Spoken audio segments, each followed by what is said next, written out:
Okyanusta mail.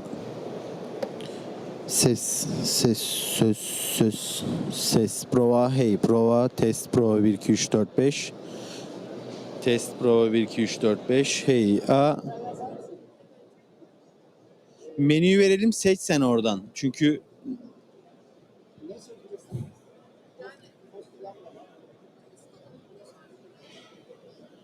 hey, prova. Beni duyabiliyor musun? Duyabilirsin, benim sesim güzeldir. Ondan geliyordur.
the future's transformation.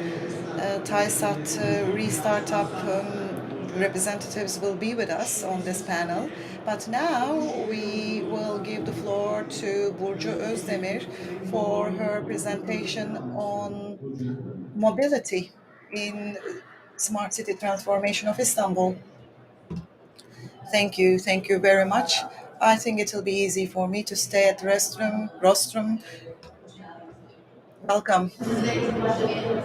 Good afternoon, everybody. First, I'll talk about the concept of smart city, and I'll talk about what kind of space this occupies.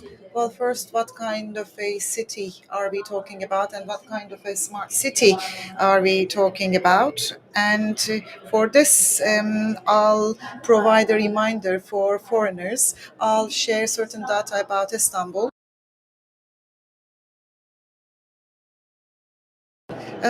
Istanbul has a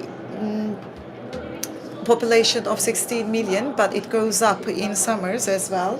But we are talking about a huge city. This is bigger than 38 European cities. 5 million represent the youth population here, and 16 million internet users are here and residing in Istanbul. So now that the city is so big, the organizational structure is also huge. Istanbul metropolitan municipality, when we have a look at it, it's like a city itself because there are 27 departments and 104 departments. There are two subsidiaries and 30 subsidiaries and two affiliates. We're talking about a crazy organization with almost 90,000 employees, and we cover around 5,000 square meters. One thing that makes me quite curious is that, well, the cities weren't smart in the past, and are they becoming even smarter now? This question is asked, and actually, this has directly to do with the fact that many people live in the cities. In the past, when you think about the 60s, for example, people who dwelled in the cities only represented 30% of the entire population of the company. So 75% of the population lived in the rural areas. I don't know how many of you experienced village life. Well, they were small, everybody knew one another. Any investment, any change to be introduced in the town, in the village would be known. I'm talking about it in social terms, economical terms, agricultural terms. So everything, all the dimensions ran in integration with one another. So this was the picture in 1960s and 1980s though saw the replacement of the rural areas with the urban areas. So in a way, in 1990s, the picture in the 1960s changed completely. So 75% of the population started to live in the cities, and 25 lived in the rural areas. So the more people lived in the cities, the more it was apparent that use of resources was became more important. So we started to focus on smart cities. This is how it happened. So the definition of smart cities, this first needs to be inherent. So there should be a definition for that specific city because there are various problems, and corporations they come up with their own definitions. So I share four definitions here. But smart city, do we only think about the definition of that? I mean, are we only finding the definition itself quite complicated? But we have digital city, knowledge city, resilient city, sustainable city. We have all these phrases, but we are talking about the terms, including future city. But everything points to the same direction. But how do we really define it as the metropolitan municipality of Istanbul? Well, a smart city is aimed at raising the standards of dwellers. This is why it uses technological advancements and data. It also involves all the stakeholders of a city in the management administration of the city. So these cities are sustainable cities. And when we have a look at the structure of that, this should be a sustainable and collaborative structure.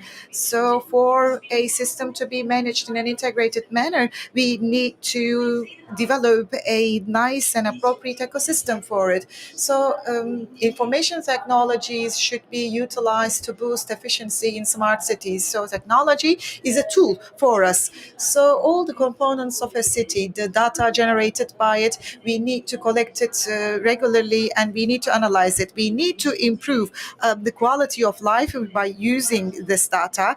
And we now would like to make sure that data is the fuel of our era. So this is why we also focus on the proper functioning of feedback mechanisms. So data doesn't only help us make the right decisions, it also enables us to communicate with all stakeholders. Problems need to be solved in a holistic manner. When you change anything related with transportation, it may have an impact on the environment, and you need to have an understanding of that. And you need to calculate the social impact aspects of it as well. This is why you need to have a holistic approach for certain areas and spaces. So, nativism or certain thematic spaces may change from city to city, but when you have a look at it, governance, mobility are different service areas, different scopes of services. And one thing that's important is that for you to share data, you need to follow certain standards and you need to make use of them again. So requirements and needs of this data age should be taken into account, and the numerical gaps and deficits should also be addressed. Well, inclusion was only considered in social terms, but we need to think about it in digital terms as well. But what kind of trends do we see here? Well, open data, citizen participation, smart grids, blockchain, risk cybersecurity, hybrid cloud, smart transportation, social networks, smart health systems, security systems, smart connected technologies, AI, and more important than that is big data and IoT. So in the world, the buzzwords include, well, when you basically think about smart cities, you'll see the following: digital inclusion, civil innovation, this is quite important as well, data or citywide data, this is something that includes and covers everything, quick mobility or responsiveness is quite important for smart cities. Connectedness or connectivity is quite important. The fact that all the institutions and authorities and people are connected with one another. So this is how we basically translate the term connectivity. Collaboration is quite important now that we have big cities. Well, neither the public nor the private sector or universities can do things alone. So civil platforms are quite important, where all the institutions and stakeholders come together with citizens. So this is what we talk about when we say civil platforms, and non-stop communication is also important for us. So thematic areas are like this, and I'll focus on mobility a little bit more. What about our thematic spaces? Smart life, it covers healthcare, culture, tourism, and housing.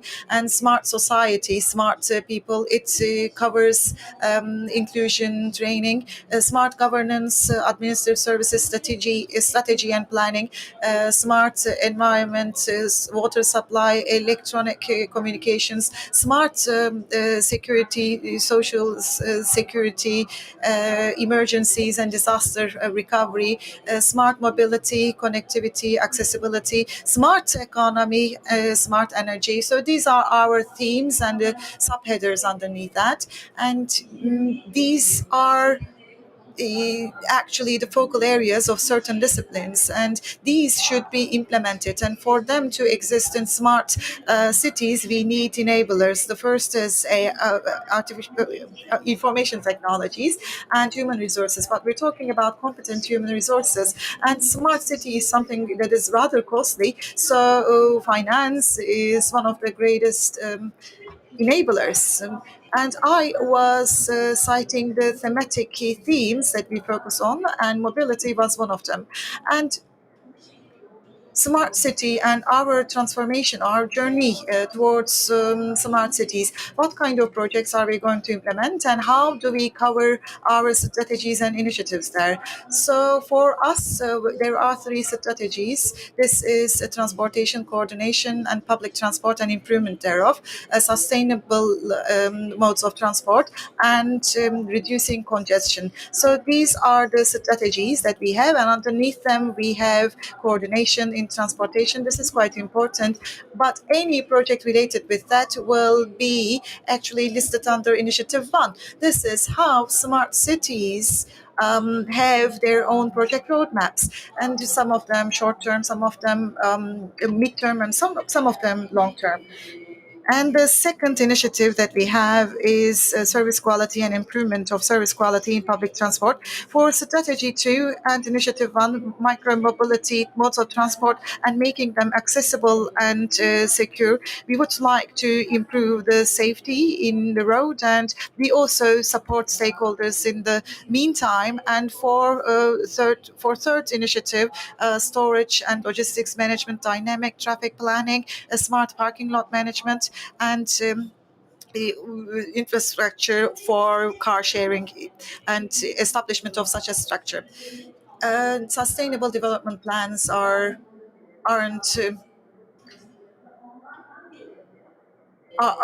sustainable development plans are everywhere at the moment, and we also see the private sector indicating the progress that they have covered. And there are important topics that we have. Resilience is one of them, citizens, ecosystem, and efficient or effective use of technology. And probably this is something that you focus on your own project as well. And this is quite important for the sustainability of any project. And what did we do?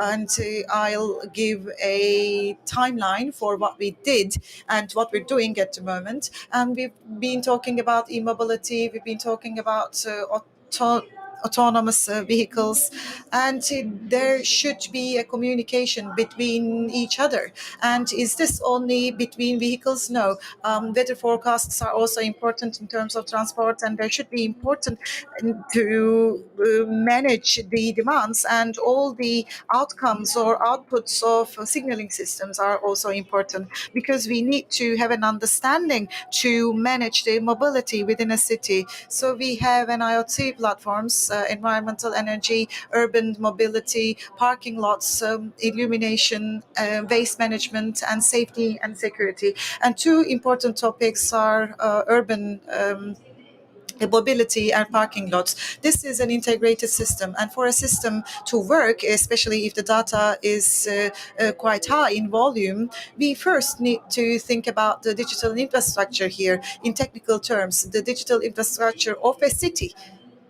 Well, because we want the cities, we want the future cities to be ready for the digital age. And on top of it comes the software and hardware. On top of it comes the sensors. The data that flows from them should be managed, and it should be conveyed to service users, managers, and governors, and all relevant units. So this should run in integration with all the components that I cited. This is why we need platforms that provide data in an accurate manner. And this is the platform that we use. There are significant problems in Istanbul. One is earthquake. The second, according to the surveys conducted, is transport. Together with the pandemic, there has been a huge shift towards private cars. People started to evade public transport, and peak hours want in the morning and in the evenings. We now have peak hours all the time. So the traffic, the congestion that you would see in the mornings or in the evenings in the past, you can see it, you can witness it every time during any day. And the TÜİK released a report Turkish Statistical Institute, and 20 people out of every 100 people have private cars. I think 4 million people are registered with their vehicles. So this is a huge congestion that we're talking about. And what do we do to address that? We optimize the runs of public transport, traffic abnormalities and congestion. We detect it, and we also forecast traffic. This is data driven, and together with the data that we use, we manage it and we improve the current structure. So we are making decisions to basically address these problems and to make the future a more inhabitable world. And electric cars and autonomous cars are also important. And as you know, for a car to circulate the city, to navigate the city in an autonomous manner, you need legal regulations. And autonomous cars, R&D centers are using that, and for they are actually operational within campuses, and insurance and healthcare, these are the problems, and there are certain legal hurdles, and a person should be placed inside the car. So autonomous cars, it's going to take some time until we see autonomous cars. But which cars are quite okay to be autonomous? These are places which have set times and timetables, and metro is one of them, subway is one of them. So Mahmud Bey metro station has been launched, and 2,000 passengers has been its capacity, and it tops all the lists in the world in this regard. And the second autonomous metro, it has become our second autonomous metro. What else did we do in terms of transport? We're actually lucky because we have a town district called the Islands, and it has its own ecosystem, and this is why it provides us a good pilot area. We'll develop projects there, and thanks to this we'll actually come up with ideas that we can integrate into Istanbul. So this is where we will actually conduct and actualize the projects developed there. All the cars on the islands are electrified at the moment. Some of them are electrified taxis, and some of them are electrified buses, minibuses, I mean. Well, now, smart cities, well, this is one of the important things actually. Efficient use of resources, sustainable resources. Therefore, smart cities are, well, reliance on energy. Well, smart cities are trying to avoid that, and the one thing that they're trying to do is that they're trying to reduce all the mechanical aspects that are embedded within them. This is why passenger accessibility is quite important for us, and this is method for dwellers, for the residents of a city, for passenger mobility. At certain points within any city, we basically establish passenger stops or stop points. Well, this actually enables easier mobility, but these are areas where they can socialize with one another, and they provide feedback for us to come up with solutions related with mobility. Now that we have all these stops for passengers, it becomes more encouraging for passengers. So the pandemic hit each and every one of us, and everybody started to think about smart cities. Well, we were smart in the past, as I said in the beginning, but all the time periods that we needed was only 15 minutes, 20 minutes. We didn't really need vehicles, and you do your shopping in a local manner. So these were general dwellings that we established because we didn't really have kilometers, and we have more vehicles right now, more modes of transport, and this is why we have more mobility and more flexibility. The fact that we have wider networks here, the cities also expanded their footprint as well, their size, and rather than remaining compact, they've started to expand and sprawl. I mean, and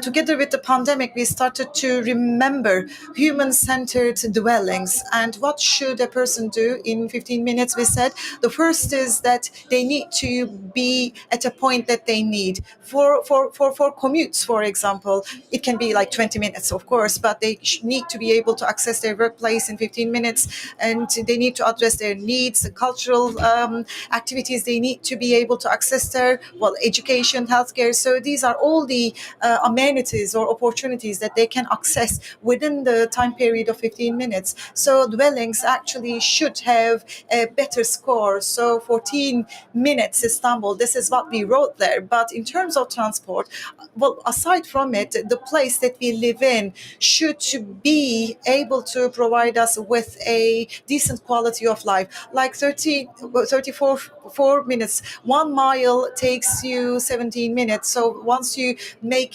it back and forth, it actually makes 34 minutes. So there are 8 variables here, and these are our main focal points. On the islands, for example, I can't really see the screen properly at the moment, but so the more you go beyond the circle there, the 8 themes that you can see, the quality of life is quite important there. Not the district itself, but a point is selected here, and you look at the peripheries of that. So you can see Beşiktaş, Bağcılar.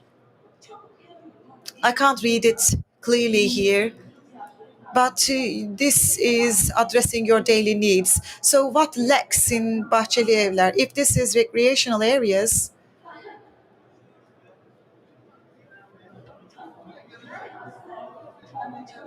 well, thank you very much.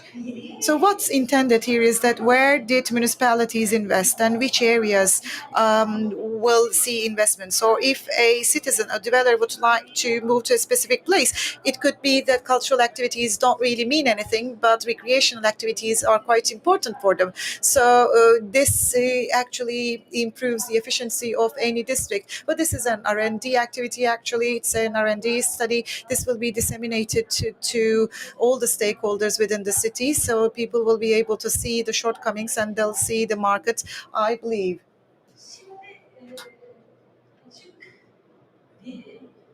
And open data.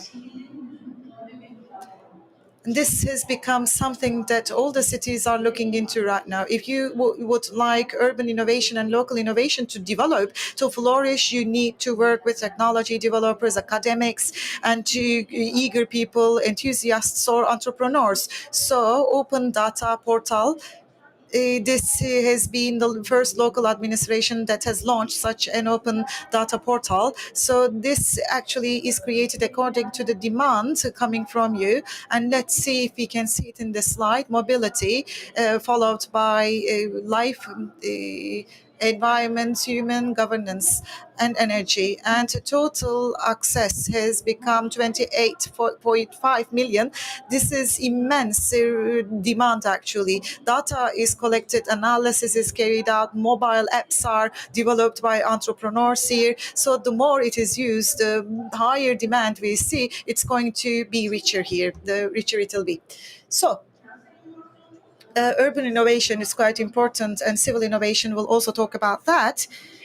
Smart City Directorate is where we're working at, and there are 2 centers where we provide support to entrepreneurs. The first is Zemin Istanbul. It's a project, and our issue is to actually provide a sustainable city. Let's find solutions together, and if you have any solutions, let's actually carry it to a point to make it a product. We will provide you with the networking and mentoring capabilities that you need.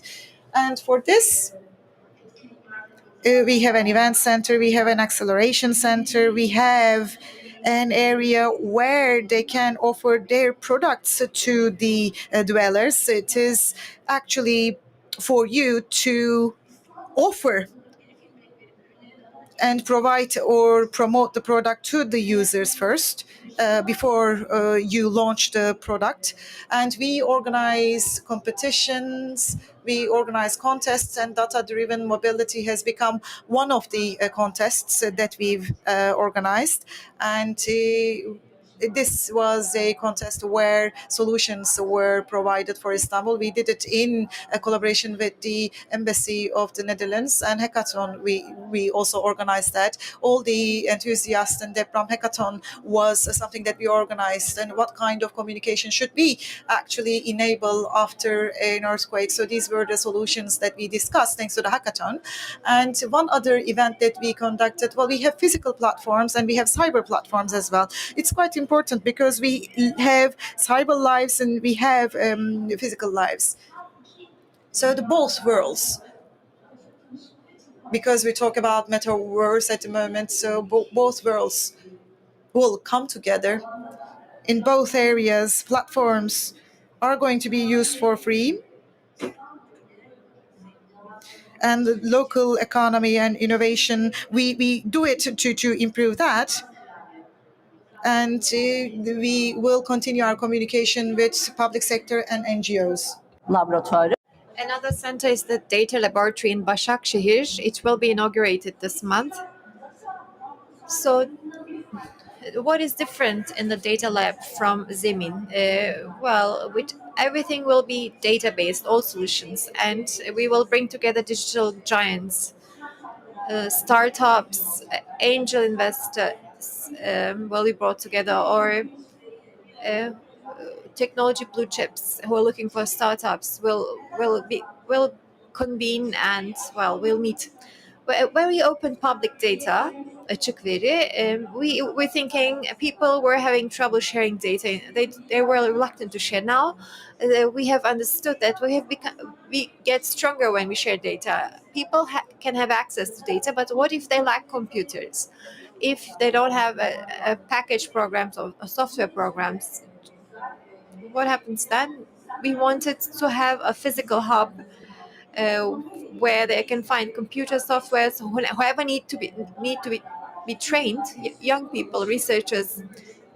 Of course, it's not bound to any age. So um, this is where they can come and be educated and have access to computer softwares. Thank you very much. That was all on my side. If you have questions, I'll be glad to respond to them and give you more detail in the Q&A session.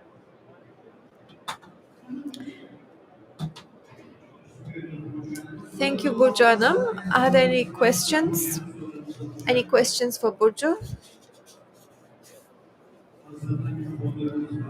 We have microphones that we can pass around if you want. As far as I can see, everyone is happy. No one has questions. Thank you very. Thank you. There's one question. Excuse me. In smart, I have a you shared a slide on blockchain use of blockchain in smart cities. There's one question in the rear part of the room. Can you hear me? So, you talked about blockchain and smart cities. Are you using blockchain right now? Uh, we have digital ID of IBB of Istanbul metropolitan cities based on is installed on blockchain. Let me explain that. Blockchain, people know blockchain because of cryptocurrencies. It is reliable. It is traceable, and it is controlled by the user. We have established the infrastructure for digital citizenship, and we were thinking back then that any certificates to be obtained by the municipality don't need to go to the notary public notary. So like your bills at the water administration İGDAŞ can be registered in your license or ID at blockchain. It will have an app also. Let's say if you move to a house, you go to the water administration ISKI, and to submit the same documents, you go to İGDAŞ and submit the same documents. These are repetitive tasks and bureaucratic red tape tasks, and it will take one day or more. All these administrations, they operate under IBB, the Istanbul Metropolitan Municipality. We have an ID based on blockchain. We can present those documents through blockchain um, to accelerate red tape, bureaucratic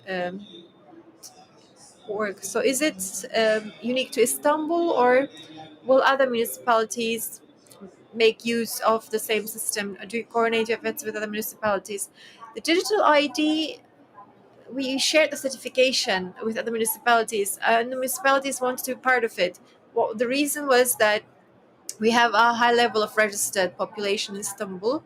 We want the system to be disseminated and made use of. Of course, we open. We have a public data platform called Açık Veri. if necessary, we can provide technical assistance to all municipalities when it comes to blockchain as well. Blockchain is no longer a technology; it is part of a system.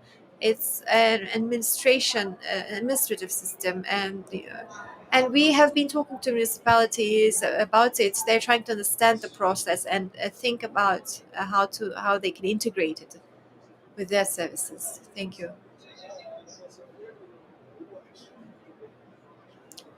Thank you. Uh, Smart city and mobility website. Well, in mass transit, you have obtained results very quickly, but I'm curious about electric mobility transport. I think IETT, they're going to switch to it. Well, as you know, the most important issues in Istanbul are earthquake and transport, and climate crisis is also a major problem all over the world. Like here, Istanbul Metropolitan City is the first local administration who signed off on that agenda 2020 deadline 2020. We have a commitment to 1.5 below 1.5 degrees. The central government joined this effort now, and all metropolitan cities, they want part of the vehicles to transit to electric vehicles. Well, I think the new car ferries and well, they will switch to it very rapidly, but all transport modes hopefully will have this component. They're converting old buses to electric buses. Do you have such an effort? This is one of our R&D activities. I mean, there are many engineers here in the room, but if you're going to remove two seats in a bus, it changes the way, well, you drive it, and of course it can be redesigned, but which is more feasible? Convert the older bus because the battery has to change and there are aerodynamic changes, or then or will we purchase new electric buses? Well, it has to there has to be a feasibility analysis that is that is based on other questions to Burcu Hanım. If not, Burcu Hanım, well, this was the presentation. Dr. Burcu Özdemir, Smart City Director of Istanbul Metropolitan City Automechanika Brand Manager. Michel Johannes is kindly invited to the stage to extend a placket of appreciation to Burcu Hanım. As far as I know, Burcu Hanım, she is also the architect of the Smart City Billing project of Istanbul Metropolitan City. No, askıda fatura. It was I mentioned the wrong project, so um, bills being paid by the people for those who can't afford it. So askıda fatura. Well, thank you very much. Burcu Hanım, thank you. At 14 hours, in 1 hour, 2 p.m., we will meet again in the e-mobility part of the hall. We will Nihat Tatlısöz, Tayset YDK member, Tunç Kip, and automotive electrification expert Yalçın Aslan will speak at the panel entitled "Are We Ready for the Electrical World of Tomorrow?" powered by Castrol. See you then. Bunu vereyim mi size orada ortalıkta duruyor da.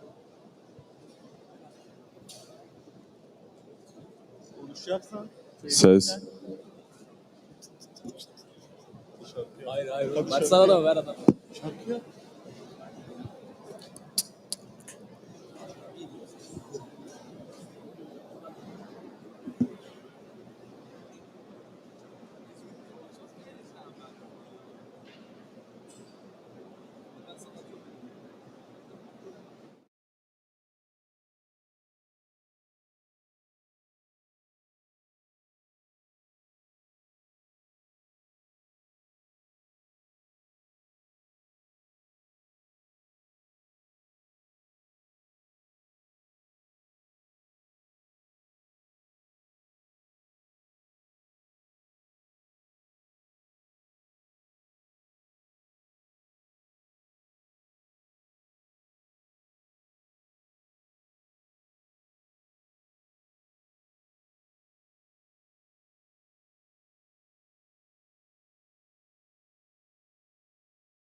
of Castrol Turkey, Nilay Hanım.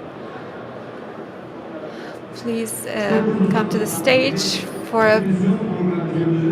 He was a TV programmer on and reporting on automobiles and automotive journalist and TV programmer Murat Öztürk, who has been broadcasting about this sector for more than 20 years. Taisat, member of the board, restart up change agent, change leader Tunç Bey is kindly invited to the stage. Automotive and electrification expert Egalaj, member of the board, an old friend of mine, Yalçın Arslan is kindly invited to the stage. Önce Before we start, we have shields for all our panelists by Castrol. And I'm receiving this shield for everybody here. I'm receiving it on behalf of everybody together with other panelists. Thank you very much. This is the start of our conversation. We have experienced journalist and programmer. Murat is with us, so you don't need me as a moderator, so you'll have the floor, Murat. Thank you very much. Thank you very much for the presentation. We'll have 1 to 1.5 hours together with you. Are we ready for the electrified world of the future? This is the theme of our talk because recently everybody is talking about electrification, e-mobility, electric cars. So a few years ago, we were talking about autonomous cars, though, and they're a little bit part of history at the moment because electrified and e-mobility have become the terms that has taken their parts in our lives, and we have experts in their respective fields. We'll be hearing from them, and let's see, are we really ready for the electrified world of the future? What awaits us and what should we do as consumers? And we'll learn that. Yalçın Arslan, one thing I'd like to learn from you. For years, you've been in automotive, and especially in the recent years, you've basically channeled all your energy to electrifications, electric cars. You have many studies here, and you're a board member at eGarage. You're basically an entrepreneur, and you're leading that particular initiative. What is e-mobility? What is electric cars? So would you please summarize that a little bit? Electrification, that phrase, that term it's a little bit complicated. It comes across a bit complicated. Let me explain that. The first is actually revolving around a global perspective. The second is a sector-related perspective. In terms of the global outlook to generate electricity using fossil fuel. This has become something of the past, and there is this tradition, this transition to renewable energies. So this is basically an umbrella term. There is this climate change dimension, social dimension, and environmental dimension. But globally, this is a topic. This is an energy-related topic. And one other part that is interesting for us is the sector-related perspective. I mean by that automotive. This is a significant transformation and transition for the globe. So internal combustion engines, rather than selling that, we are going to shift to electric cars. So this is going to be a transition from that to that. This is the name that we call it. So the production part of it changes a bit different.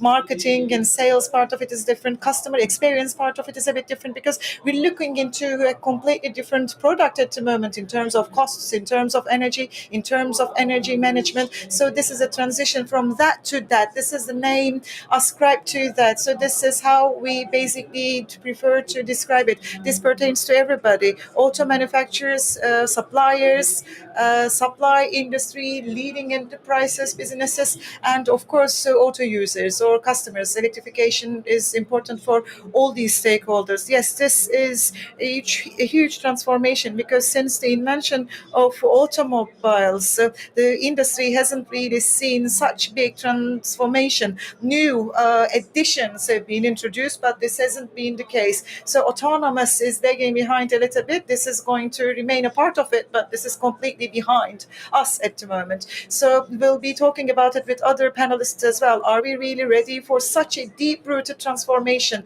Is the sector prepared for it? What do we do? What kind of lessons are you drawing as stakeholders? Tunç, I'll ask this to you. You have studies at TISAT. How is it going there? And as a transformation leader, what does electrification mean to you? Electric mobility, what does it really mean? We say e-mobility here, but transportation is not really confined to automobiles at the moment, because we need to look into mobile phones as well, the devices that we have.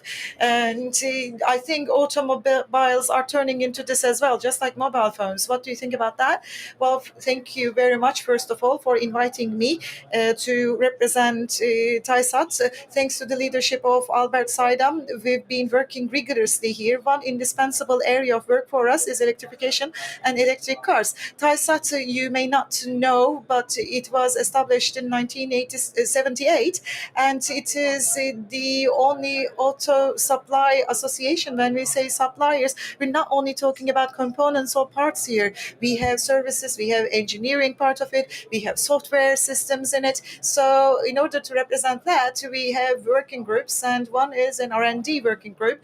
And under this R&D working group, by the way, on September 24th, we organized an electric cars day. It was a successful event. There was this participation of the main industry, and we have the participation of supply industry. We heard their presentations, and so our aim is to make sure that users and drivers are as excited as us producers, and they become more aware. TISAT has around 500 members at the moment, so we basically have a inclusive participation, and we have efforts to make sure that we have enough presence. So when we talk about electrification here, well, we're not only talking about phone technologies. There was only one telephone, and now we have a mobile phone. This is not really linear like this, but even in 1830s there were electric cars, and back then the same problem was related with battery limitations, and this is why it didn't become widespread. Even back then there were discussions on charging stations or charging at home. So due to certain reasons, internal combustion engines took over. So this is basically a process that is being revived at the moment, and companies producing for auto industry, the biggest task that they have is to transform their existing capabilities and skills, because their parts may not be well fit for electrification, but their engineering capabilities may be a great fit. So it is important to ask what transformation means for them. So electric cars, it's like the rebirth or rejuvenation of electric cars, but the number of parts back then and digitalization, well, it's not really the same picture. This is why it's going to be even more challenging. So to give further figures, we have around 2,000 moving parts in internal combustion engines, and in electric cars we have only 20 moving parts. And just in electronic software, the less moving parts we have, the lower risk we have in terms of accidents and failures. Well, there are pros and cons of that, and there is problems related with the battery. Well, does it really provide you a range? What kind of a life cycle do we have left there? But in addition to that, we have another problem. There are leading companies in the sector. There are energy generators. What will they do in the future? How will they evolve? What kind of services will they provide? And I'll ask this question to you. So Castrol is the leading company of the industry for motorsports, and for the industry as OEM, you've had quite a presence, and you also have had presence in aerospace activities as well. So Castrol actually brings to mind fluids at the moment. And when will I replace my fluids? This is the generic question, but it's not really as simple, because Castrol has a great and wide presence. So for electrification, what kind of a perspective do you have at Castrol? Would you like to introduce that? What kind of a place will you have in the face of such transformation? You have great studies and efforts here. Well, thank you very much, first of all. And I would like to thank great panelists that we have with us. When you have such an opportunity, the place that you see here, and this is why it is critical for us. The automotive industry, we are basically the suppliers, and we also a great stakeholders there. So auto manufacturers, assembly manufacturers, component manufacturers, and spare part manufacturers, we're working with all of them. And in an electrified world, we are also talking about other manufacturers like electronics manufacturers. And in addition to the conventional auto world, we have new players as well.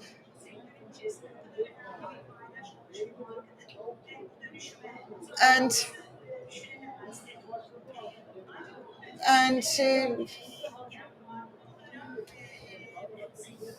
and in addition to that, together with OEMs in the industry and together with the stakeholders that have a presence in the industry,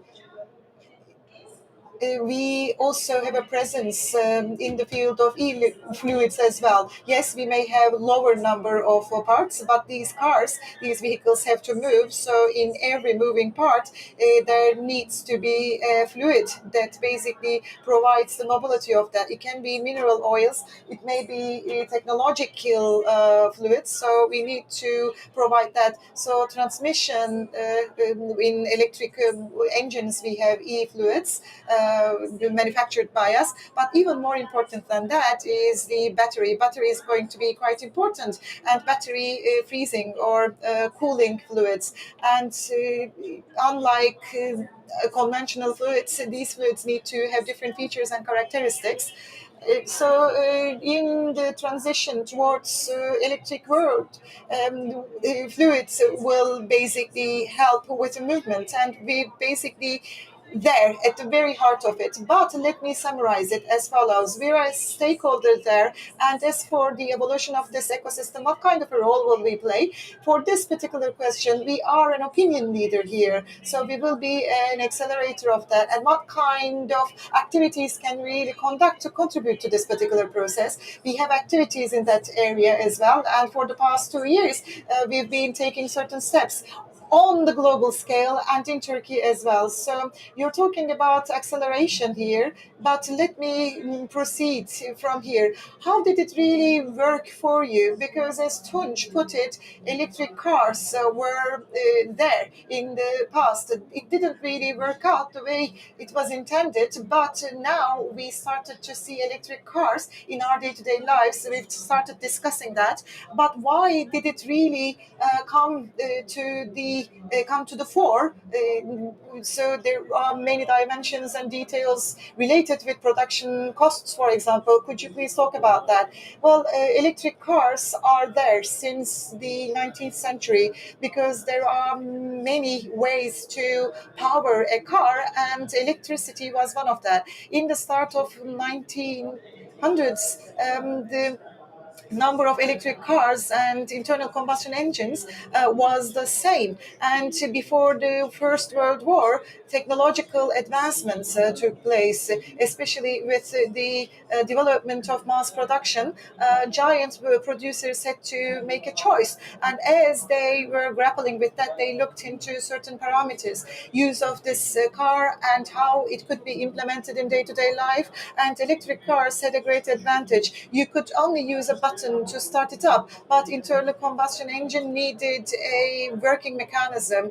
It's easier to drive it as a driver, but needed to use it with a stick. And before the First World War, they basically invented an engine, an electric engine. So thanks to this, a critical breaking point happened actually. It was 1916 or 1915, and women found it easier to rev it up.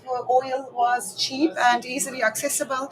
So cars, producers that started mass production, Ford, for example, they preferred internal combustion engines. So it was a breaking point. It was a milestone. So the world made a choice back then. So and after that, it spread a lot.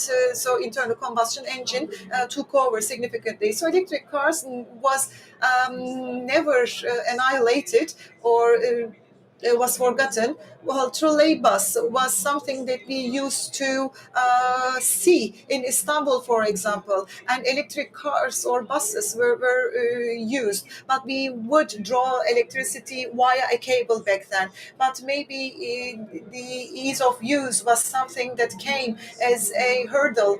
So, what would you like to say about that?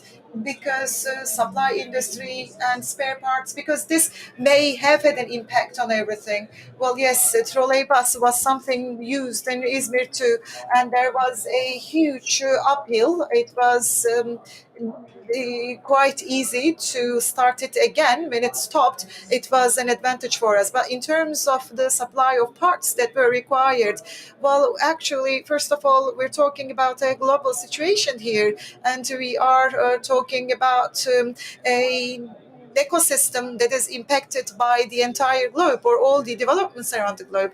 So TISAT and all the members, when we think about that, a conventional car, 80% of that can be manufactured by the membership that we have in Turkey, actually. And as for electric cars, manufacturers, producers, companies, engineering teams, and their strategies, management strategies should be working in line with the technology advancements at the moment. This is the approach that they need to adopt, and I believe that adaptation is easy from that point onwards. And existing know-how should also be utilized and shared with everybody. This is why organizing seminars, for example, specific days.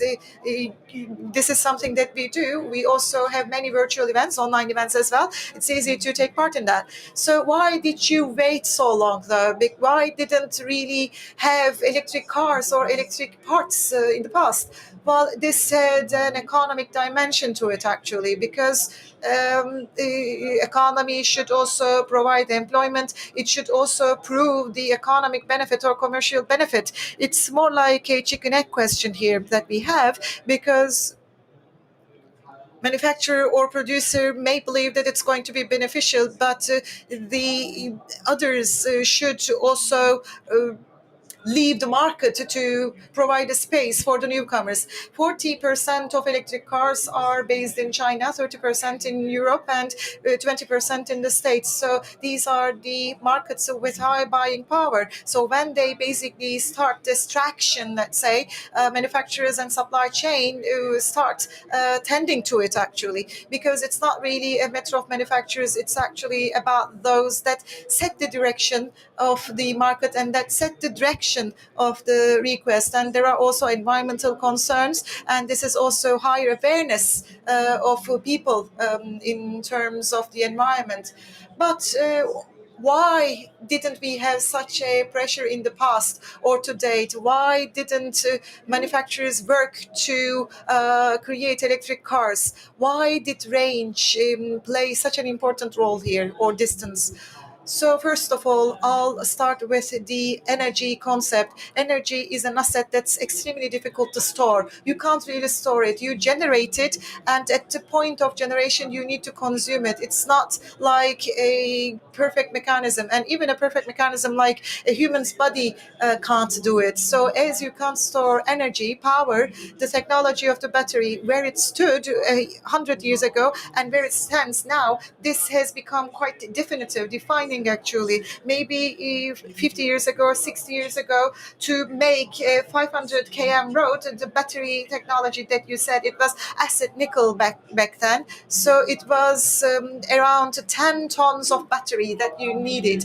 And time passed by, a different battery technology was developed, 1 ton it was, and to the day 400 450k is the generic weight of electric car. So this is an equivalent of energy storage for 80 kilowatt per hour. So battery technology and how it really evolved over the years, this is important.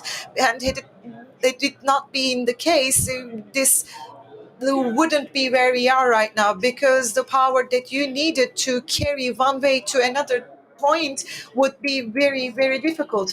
And this is not really inherent in automotive. You may remember a decade ago that mowing machines were powered with oil, and saws, for example, that you use to cut the trees, they also were powered by oil. So everything becomes electrified, and it is a gradual process. So this is a transformation beyond cars and automotive, and many vehicles and many tools are becoming electric at the moment, and trains and ships and trolleybus, these kinds of examples will be widespread. We'll see different versions, and public transport vehicles will be powered by electricity, because battery technology is something that we can have a true command of, because the more capabilities we have in the battery, the better we can actually address other requirements, and we didn't really have these kinds of reasonable deliverables or outputs. So the fact that it's more evolved right now, it played a significant role, and we can actually fit it inside a vehicle. They are elegant technologies at the moment. We don't even see where it is, and those who are not curious, they don't really understand where batteries are placed. But these are the batteries that can actually ride your vehicle from one place to another. So once you carry out your service, what do you see there? Are the consumers ready for it? What awaits us? So when they say they will adopt electric cars, well, first of all, I'll talk about what this survey is about. By the way, Tunç and Yalçın told us about the economic dimension in the automotive sector, and why was there such a delay. This has been a great explanation actually. Of course there's an economic dimension to it, but the preparedness or eagerness of consumers is also important. Well, their mental preparedness is important, and economy, it plays a significant role in that, that's for sure. At the start of the year, we had a similar global survey conducted in Turkey as well. So we worked with professionals there, auto manufacturers, parts manufacturers. We also worked with the managers of rental fleets. We asked similar questions, and we had an intention there. Just as you asked, actually, we were seeking an answer to that. When it comes to electrification, when it comes to transition to electrification, there are critical factors. What are they? And what needs to happen for you to provide a specific time period, or what does the consumer want to adopt it, when there are certain conditions, and the most important condition being the charging time and the range. Well, pricing is something that's most important in a consumer's mind. But when this happens, 2025, by 2025, I may adopt electrification. So this also had to do with how open Turkey was to electrification. So the survey looked into these five critical factors: price, range, charging time, infrastructure. I mean, it's what locations could they reach charging stations, and the brands as well as the model. So, as I cited before, consumers, professionals, and fleet managers were the participants, respondents, I mean, and we wanted them to put them in an order of importance and precedence. And not surprisingly, they said price, and the brand and model, they said. was important, and this meant something for us because this is something important for auto manufacturers. So the right information provided to them about the electric cars. So auto manufacturers who can do that will be preferred here, because we know that Tesla is an auto manufacturer that we all know. So I'm excluding that. But the electric cars and software development are certain areas. Yalchin and Tunç will be talking about that, but new types of auto manufacturers are also available on the market right now. So the brands that we are familiar with at the moment, if they place importance on it, this is going to be important for Turkish consumers. And then infrastructure will be a critical factor. Can I really access a charging station? So if I take off here and go to Izmir, can I find charging stations? This was important for professionals. Range was the most important criterion, because of the reasons cited a few minutes ago here. Battery has a specific amount of power, and how much what kind of a range can the car reach within itself. This concern related with the charging and range or the distance, were the generic concerns, so we need to address that as well. So the range, infrastructure, charging time, so these are the most important factors. So the most important output of the survey was as follows. Well, if we are talking about it in terms of an ecosystem, if we're looking at the entire ecosystem of electrified cars, well, each and every stakeholder that will be involved in an electrified world. So a range, infrastructure, topics revolving around charging time. So if everybody does what's required of them, us included, in this case, the future that you're talking about will be near future for us. This is what I think. Bana gelen soru Well, there was one question. Everyone is asking the range of these cars, but we are missing something as consumers. To what extent do we need range in a day-to-day use of the car? How much range do we need? How many kilometers will we use the car anyway? The habits and will change when you start using electric cars or with electric mobility. The same goes for cell phones. The charging time of cell phones shortened. Well, they were good examples. Electricity is not only used in cars, but it is used in all kind of devices that we use on a daily basis. To what extent are we ready to change our habits? How much range do we need? And given the location we find ourselves in, to what extent can we meet these needs? These are all important questions. As was mentioned before, the stakeholders, they have to take the same steps, because an automotive manufacturer will produce the car, but the supplier needs also to produce the components for that car. Or a consumer, it's not enough to have a consumer who is ready to buy an electric car. So all the steps have to take place at the same time to accelerate the switch. You are a member of the board of eGarage, Yalchin Bey, and you know about the demands and the after-sales customer expectations.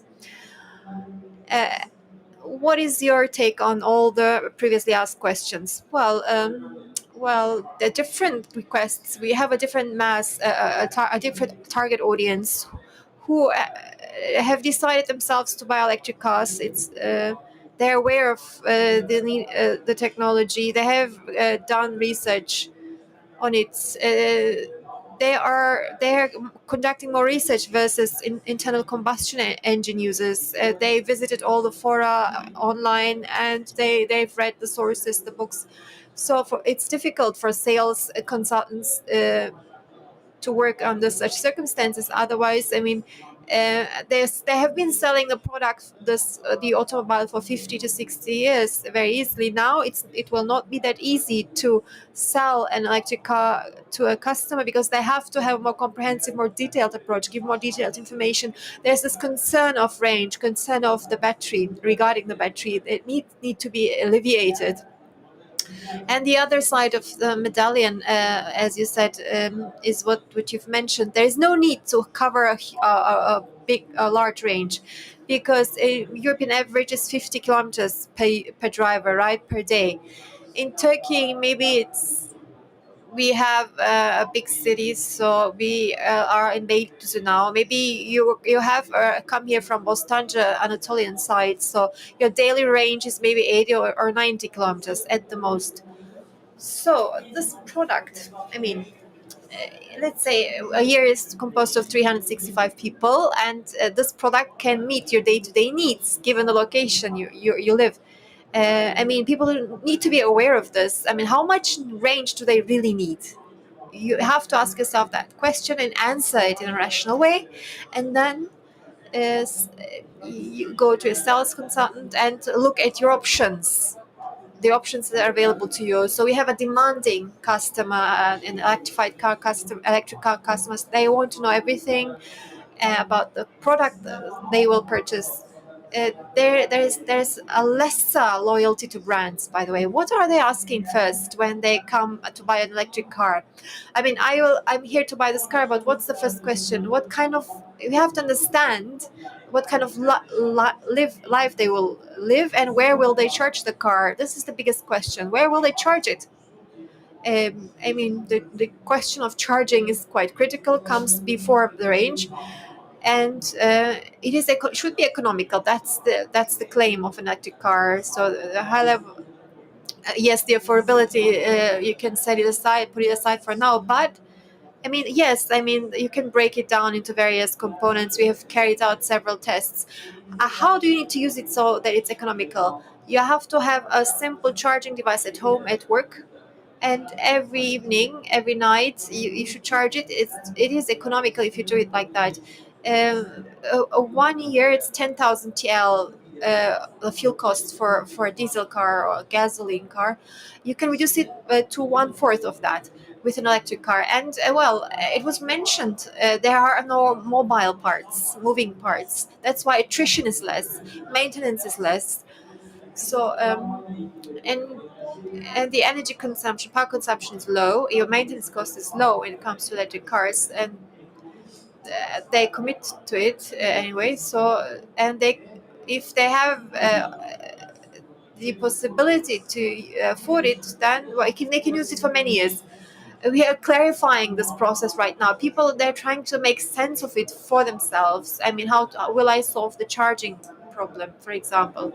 And how many times am I going to use it? How many times do I go from Istanbul to Bodrum per year? Do I have to go with an electric car, or can I use other modes of transport?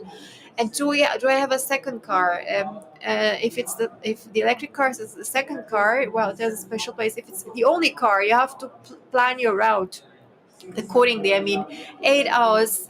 Let's say you can plan one distance for eight, instead of for 8 hours, 11 hours. So there are new concepts that people are faced with. And what I clearly see in the people's eyes is that they're excited about the adventure that will come with this new car, and they're looking forward to it. They have a great appetite for electric cars, and I am very opportunistic when it comes to switching to electric cars. Yes, I agree. We conducted a test. Is electric car, one electric car enough? If you have one car, in summer people go to holidays, and can I go from Istanbul to Antalya, Çeşme, Bodrum, the most frequently visited resorts? And we asked this question. Yes, one car is enough, they said, but as Yalçın said, you have to plan your route accordingly. And what enables you to do the following. You have to rest more with this car. People go 3 hours from Istanbul to Ankara, from Istanbul to Izmir, and you are no longer able to do that. So you have to rest more, have a more frequent breaks. It will be resting. Um, Restorative journey. Let's say a coffee break, lunch break, meal break. You'll do these more, and I can charge my car in 1.5 hours. People say we don't need that. You can charge it up to 80%, and it takes shorter. And then in the next resting place, you can charge again up to 80%. You shouldn't do it at 100%. We are trying to do all the maximum, all that is possible. That's not the case here. As you said in your example, we came from the Anatolian side to this meeting, to this event, and if you were connecting it to the charger downstairs, I mean, you can recharge it almost fully until it's time to go. So you will have a fully charged battery at all times. So the users, the drivers need to change the perspectives. We have to learn what to do when, but the infrastructure is also very important. Infrastructure and suppliers, are important. So when I buy an electric car, what's the longevity of the battery, etc.? How to change, replace the battery? There are other questions that are important. What is your answer to those questions? Can you hear me? So every day, the answer to this question changes to the positive. The battery longevity increases and the efficiency of the engines increases. Can use the same battery for longer ranges, etc. The same goes for other components. Technology is advancing, and if you have less components, you have to maintain less because you have few components. So generally speaking, maintenance is you have to do less maintenance.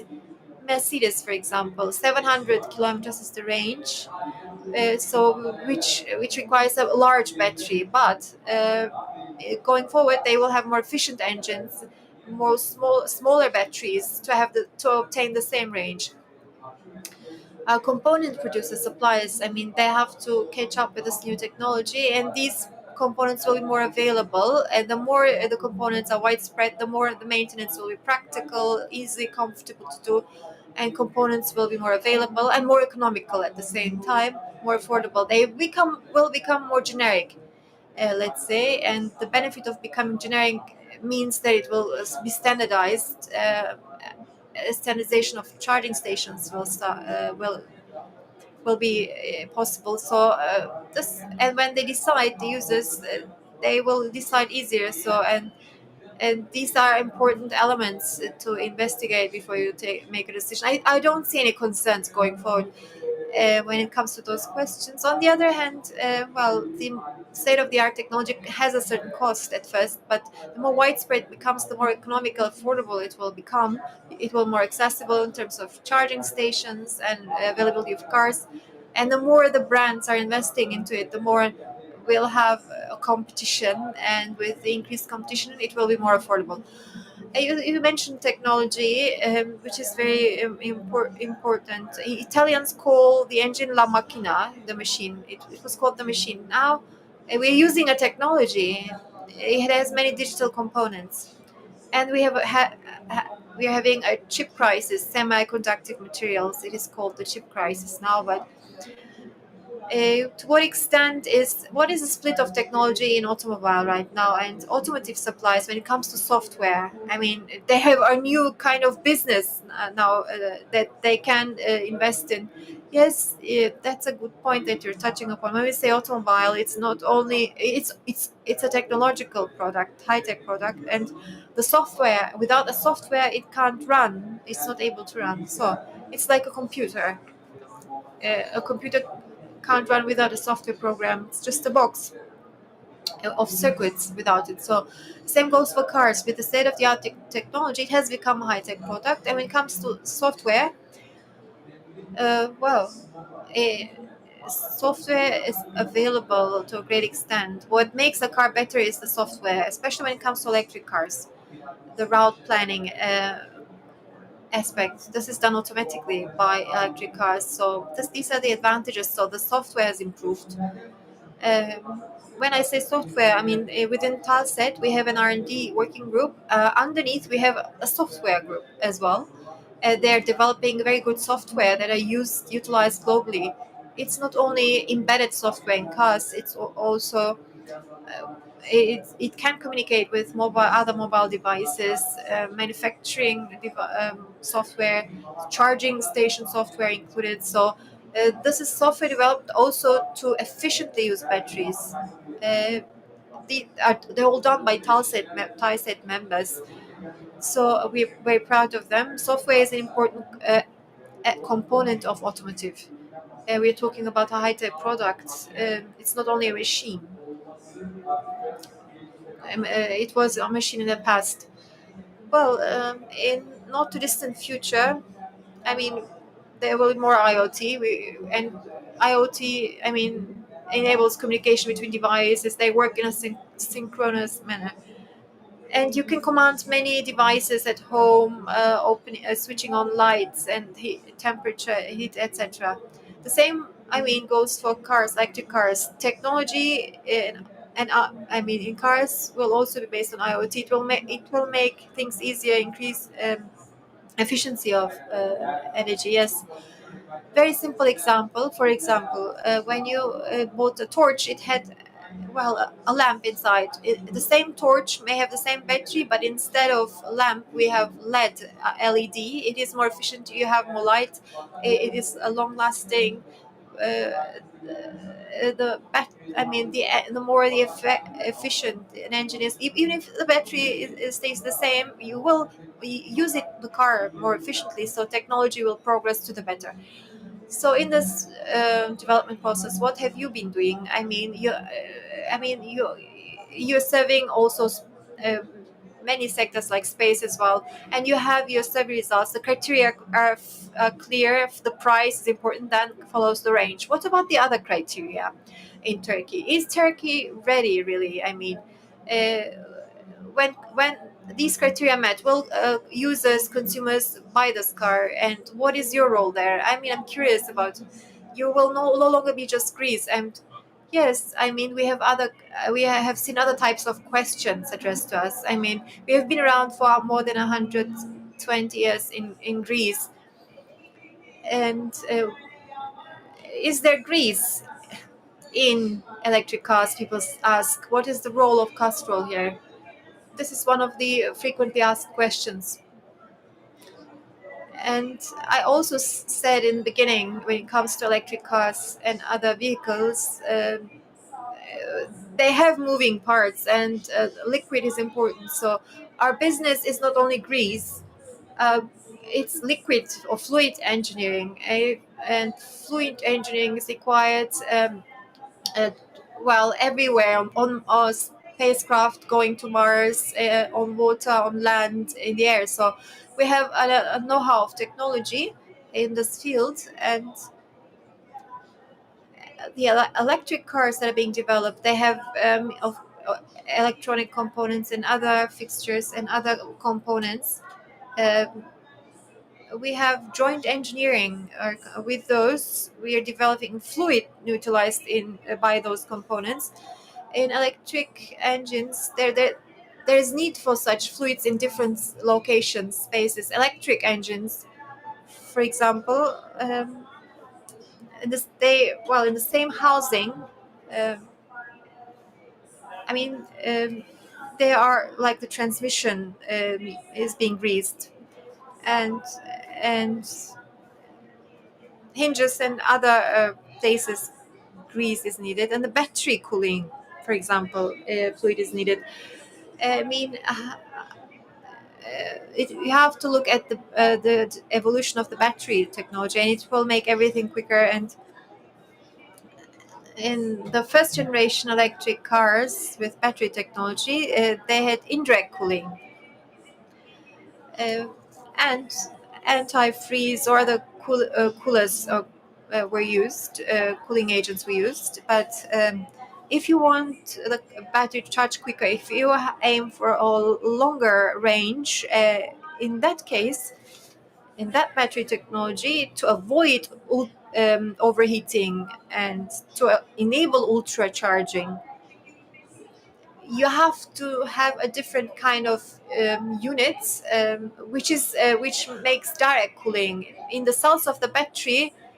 The cooling agent, the cooling fluid, has to get it from the same place, and it has to be in contact with it directly. So this is of course challenging also for us to develop technologies to enable that, because you have to make sure it's safe, if insulation wise, and because if there's there are high temperatures there, and you have to consider the thermal capacity and remove the excess heat right away. So, and you have to make these components you increase the longevity of this component. So uh, what did consumers want? A longer range, quicker charging time durations, and a longevity, longer lifetime, which is has a bearing on cost, of course.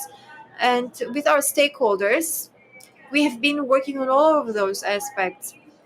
As they are developing their components, we are making sure uh, we're investigating fluids that will make that sure, and what kind of fluids and products are necessary to ensure a longer lifetime, a quicker charging duration, etc. Uh, of course, we have examples in Turkey, but when you look at the world and electric cars in the world, one in two out of three electric cars, we have Castrol 10 uh, man, manual fluids, and every year new generation technologies are developing. The keyword here is present is different, and tomorrow will be different than the day following tomorrow, etc. So we have to wake up to new developments every day, and we have to adapt our technologies um, to these new times. Okay, next question. How often do you have to change your fluids? And it depends. I mean, you have to look at the manufacturer. I think they will be used longer, and but it's not my specialization. When it comes to third generation electric cars, I think this uh, the transmission, the electric engines, and other components that will make the car quicker will be delivered in one single package, and then the fluid that to be used in that package has to be replaced earlier. I mean, depends on the charging duration, how it is charged, which charging station is used. The rest is related to the battery lifetime, in fact, and you have to work and decide on that with the battery manufacturer and the cooling agents, how frequently it will be replaced. Well, it depends on the technology utilized, but my guess is that they will be used longer than they're being used today in conventional cars. And I think Yalchin, I mean, and Tunche are more experienced when it comes to when it is time to maintain these components in the car. But we're working on those technologies. Tunç, I'm curious about services. I mean, that we have to have other types of services for electric cars, and they will need other kind of repair, other kind of work done on them. And then last question to Yalchin: why should we buy an electric car in a day-to-day lives? What is our concern? What is the disadvantages or concerns when it comes to electric cars? Let's talk about that. What about the repair shops? Well, what it is a work in progress. In fact, I like to say, because I mean, why did we start focusing on electric cars, and why did we start producing electric cars now? Was the first question. Well, we have more cars now, and we have more need of service. We will be more need of service, and this has also a commercial aspect, as you know, and um, and the service network, well, they're commercially more viable now, and there are more and more repair shops. Electric cars, I mean, if you have a need for to service the brake, you can go to the same service shop or repair shop. I mean, for many components, you can go to the same place. On the other hand, I mean, the engine and battery is important, and software is a different world. And engine and battery has you have to specialize yourself in those. And the more widespread these vehicles will become, the more users will have options. The more options they will have. So, what I would like to say as a follow up to what Tunç said, you're appealing to this mass, but you don't have to forget that there's an ecosystem, automotive ecosystem. We have been talking for an hour, and it will not change overnight. It is a process. 1 year, I think, when it comes to light vehicles, passenger car, or light commercial, excluding buses, 70 million cars have been sold. Only 3 million of those last year were electric cars. In 2021, it will go over, it will exceed 4 million. So it's not a change, an overnight change. It's a work in progress, will take a decade, 2 decades, and it will be has to be gradually managed by the stakeholders. So I mean, they're serving cars, and depends on the car fleet, car park that car, the fleet of cars, or the type of cars they're serving.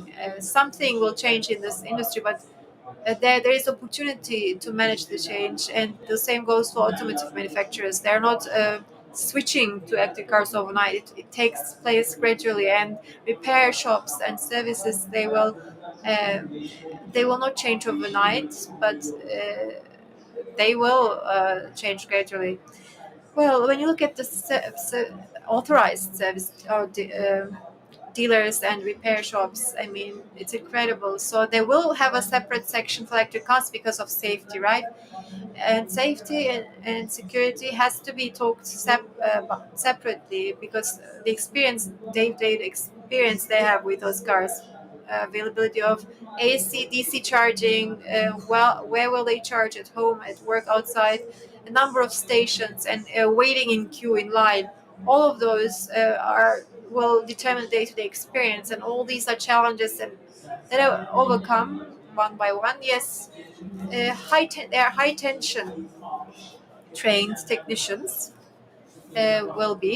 When I say high tension, high voltage, it's 400 volts per battery, the power of the battery. If you will not, if it strikes you, the voltage, you may die. So if you're lucky, not. But each, well, they will be quarantine zones.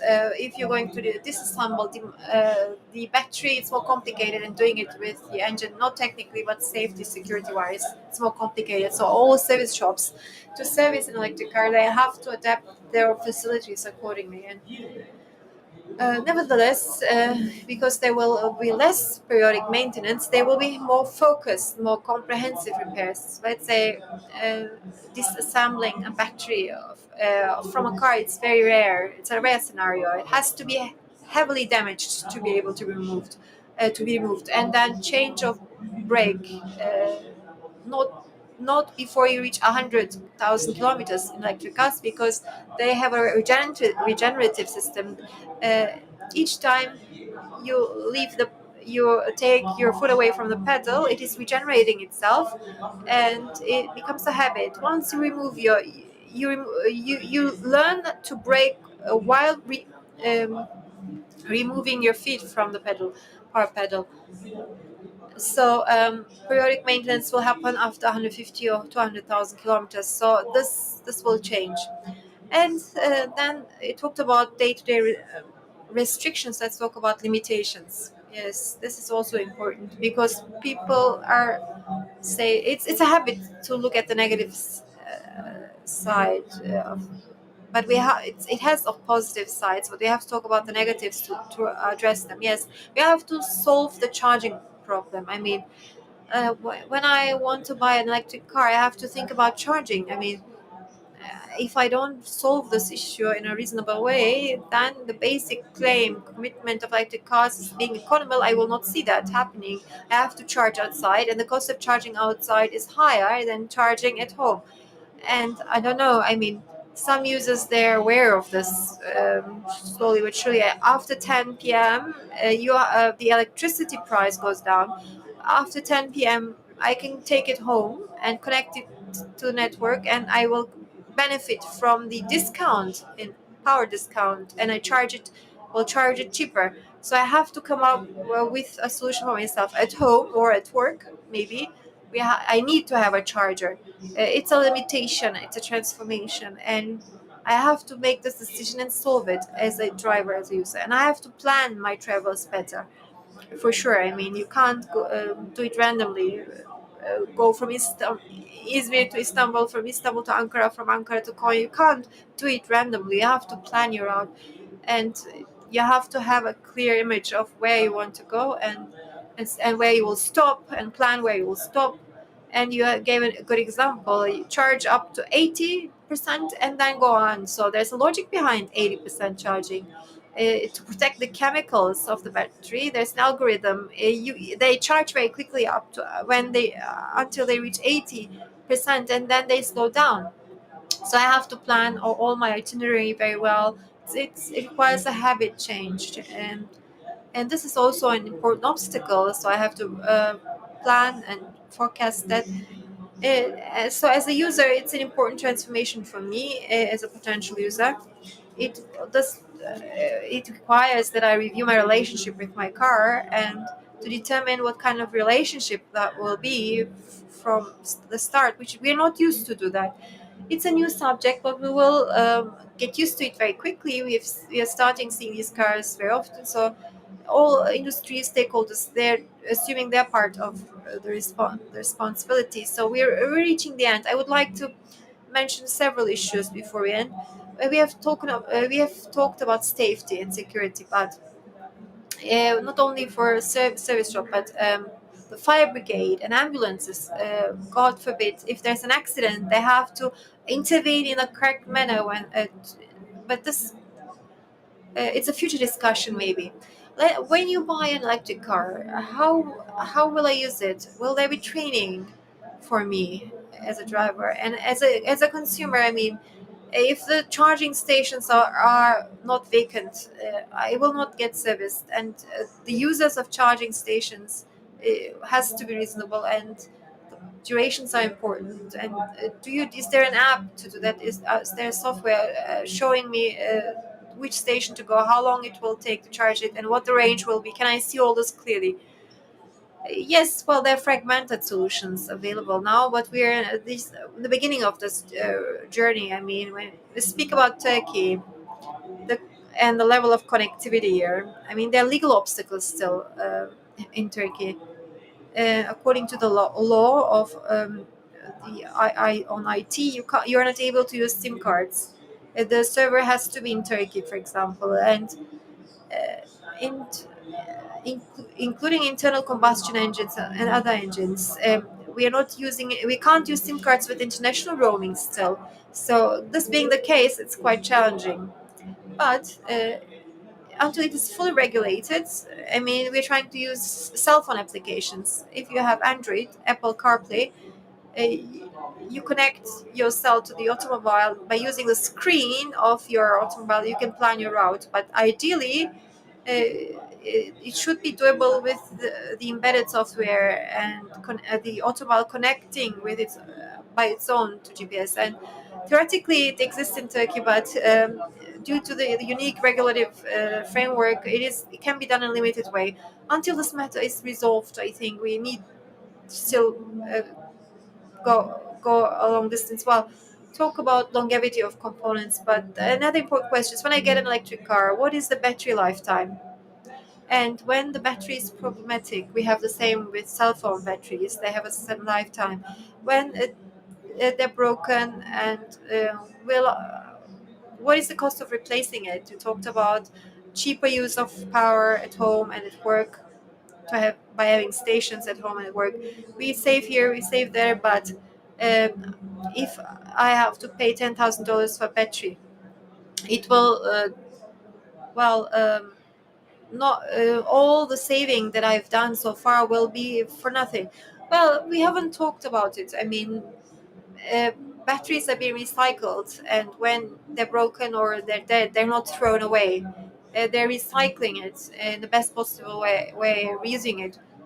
By there's such companies, so and they're advancing their own technologies as well. So let's say there's a problem with your battery, and Yalçın Bey, you know better. I haven't heard of any such example, but um, there are second-hand car sales. You can use the same battery more than one time. I mean, after 7 8 years, you can sell your car and use it again. What is the lifetime of a battery, and when do you start feel the need to use or it loses its efficiency or power? Let's say it depends on on technologies and the brands, and it varies. The different types of batteries. The same goes for batteries in cell phones. The different lithium, etc. The different types of batteries, but I can't say as give an exact number of years. But it is also when you buy your car, it is not in the foreground the question of the lifetime of batteries. It's not frequently asked, and these batteries can be recycled. So if there's a problem with your battery, you can replace it, and it will not be at a high cost, and I don't think it will be at a high cost. So, and the lifetime increases all the time, and it's not one of the foremost concerns of a user. I mean, there are very, very rare such examples.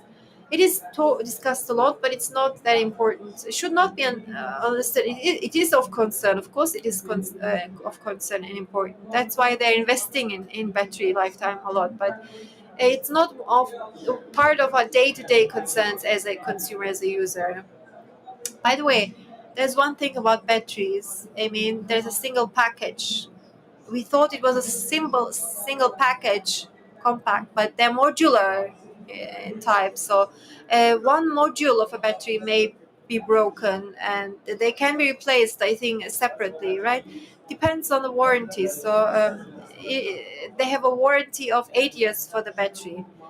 I mean, have you heard about a 8 year warranty in other cars? No, 150, 160 kilometers for 8 years. Yes, and the warranty, it's a guarantee against any failure. So at the end of 8 years, it depends on the brand, but they say it, they are committing to the same the level of performance being maintained at 70-75%. So they have confidence in themselves, guarantee 70-75% of performance after 8 years. So if and and it is in favor of a battery in terms of and the situation. So the different usage scenarios, for example, let's say a decade has passed and the capacity of the battery went down to 50 or 60%, but it doesn't happen in a decade. So let's say it happens. üst üste bağlı Well, in this case, batteries be disassembled and they can be used in other areas like hospitals, like shopping malls, so generators, like areas where generators are to work. 500 kilowatt per hour capacity would be the vehicle batteries, and you can actually stack them on top of one another. And these generators, they can work as generators providing power. Many technological advancements are taking place at the moment, Murat.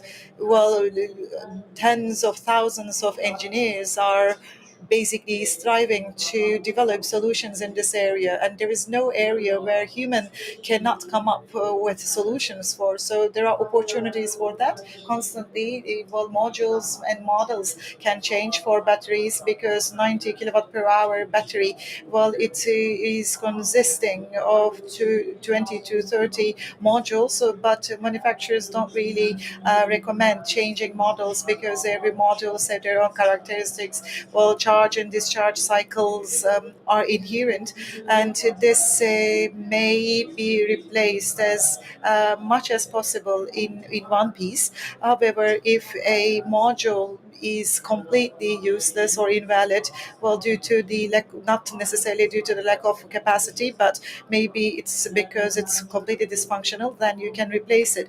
I agree with Tunç here, because this is not something that we have in our lives fully. That's why it comes across as a huge problem. So we're looking for areas, points of weaknesses, certain soft bellies that we can actually fight against. But lithium ion batteries, it's been in our lives for the past 3 decades.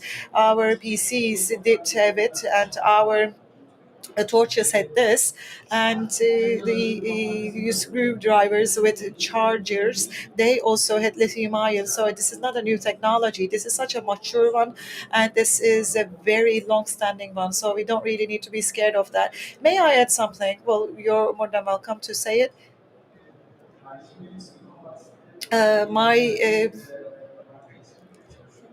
sibling used to work for a company, very well known brand in Silicon Valley, and it used to manage brands with China and Taiwan in its former career, and Bluetooth amplifiers, imaging devices. So he was basically dealing with these kinds of devices. So everything's assembled there, and it's the time to basically pick up the device, and then you need to put the battery, and the battery manufacturer is a very well-known brand, and you can deliver the batteries. This is me me simply talking about it. Well, we don't even have the stocks. Who bought it? Tesla. Tesla bought it. So when you have a look at it, the Bluetooth amplifiers, the headsets, when you see it, the batteries that they have inside of it, well, 8,000. So 8,000 of tiny batteries. Tesla is putting it in the battery. And Timothy, when he told it to me, I was really shocked. But automotive industry, well, in addition to this chip crisis, the automotive industry has already been competing against the electronics industry, the problems in the mines, the fact that they're collected, they're used, and actually there is such a demand, and the problems are related with that. The pandemic has been a period where this basically hit, and capacities have dropped actually, and semiconductor factory, there was a fire there, so problems arose, and this is going to be the case, and more investments are being at the moment. So semiconductors, when they are operational, when they're not operational, you cannot really open up a plant in the a blink of an eye. So more investments need to be made, and this is such a complex structure. But I'd like to talk about the environmental part of it. So this is what the environmentalists say. Yes, electric cars, you're driving them, that's great, but have you really looked into the consumption of electricity? This is not even environmental. As you produce the car, you're basically polluting the environment. So what would you like to say about that, Yalchin? Well, such a great transformation has always have an antithesis to it. So this is how I really see it. But in this subject matter, many uh, research has been done, and I talked with many people. So it doesn't matter what perspective you pick.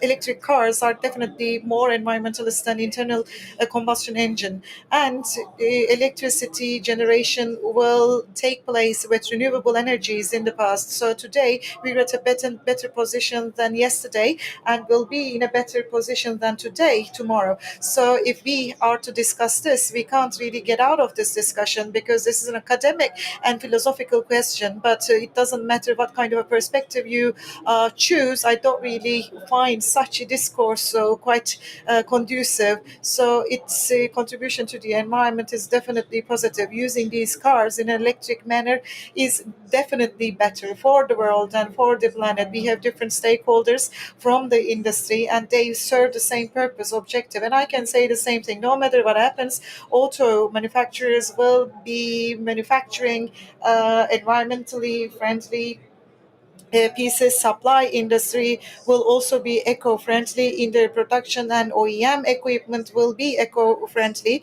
in the production. So CO2 carbon footprint will be minimized, and this is when we'll have a green world. But if you only are to focus on the electricity generator or spare part manufacturer, you can't really get out of this question. And this is why we always need to adopt a positive outlook here. And I believe that you always place the environmental aspect of it on the top of your plans. And what kind of activities do you conduct there? Well, for years we've been working on it. This has been ongoing for years, and companies, TISAT members, have seen it an integral part of their activities, and they are working towards certification there. Our companies are quite sensitive the environmental impact of that, and the production processes, their impact on the environment, and investments are being made to minimize that. So this is how they're working at the moment. Electric cars may have really raised awareness about the environment, but this has been something that we've been taking care of a lot in the past years. So international companies are there as well. So we need to catch up with the international expectations of our clients. So this is how our members work, and I believe that there are companies that undertake great work in this regards in Turkey. Castrol, what about you? You have a highly recyclable fluid. What do you do to reduce or minimize your carbon footprint?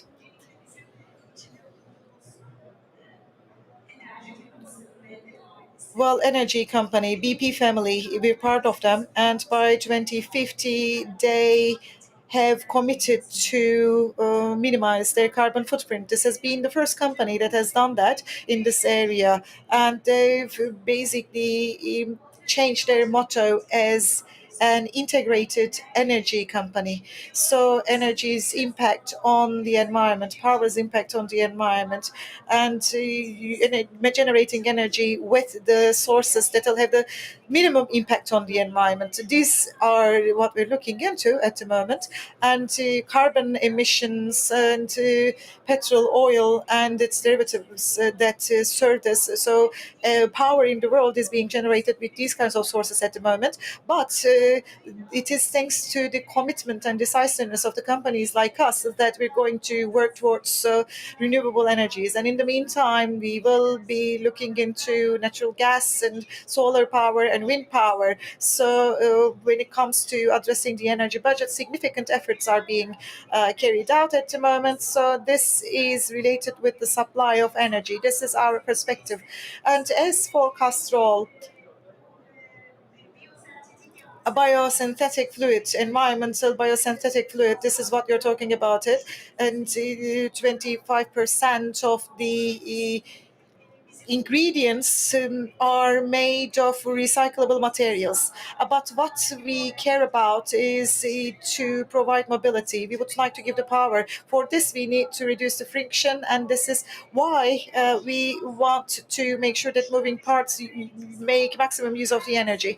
So the many people have a great understanding of that, but low viscosity fluids in terms of a transition towards new fluids. Low viscosity fluids can do it naturally in a natural manner. It means that more economically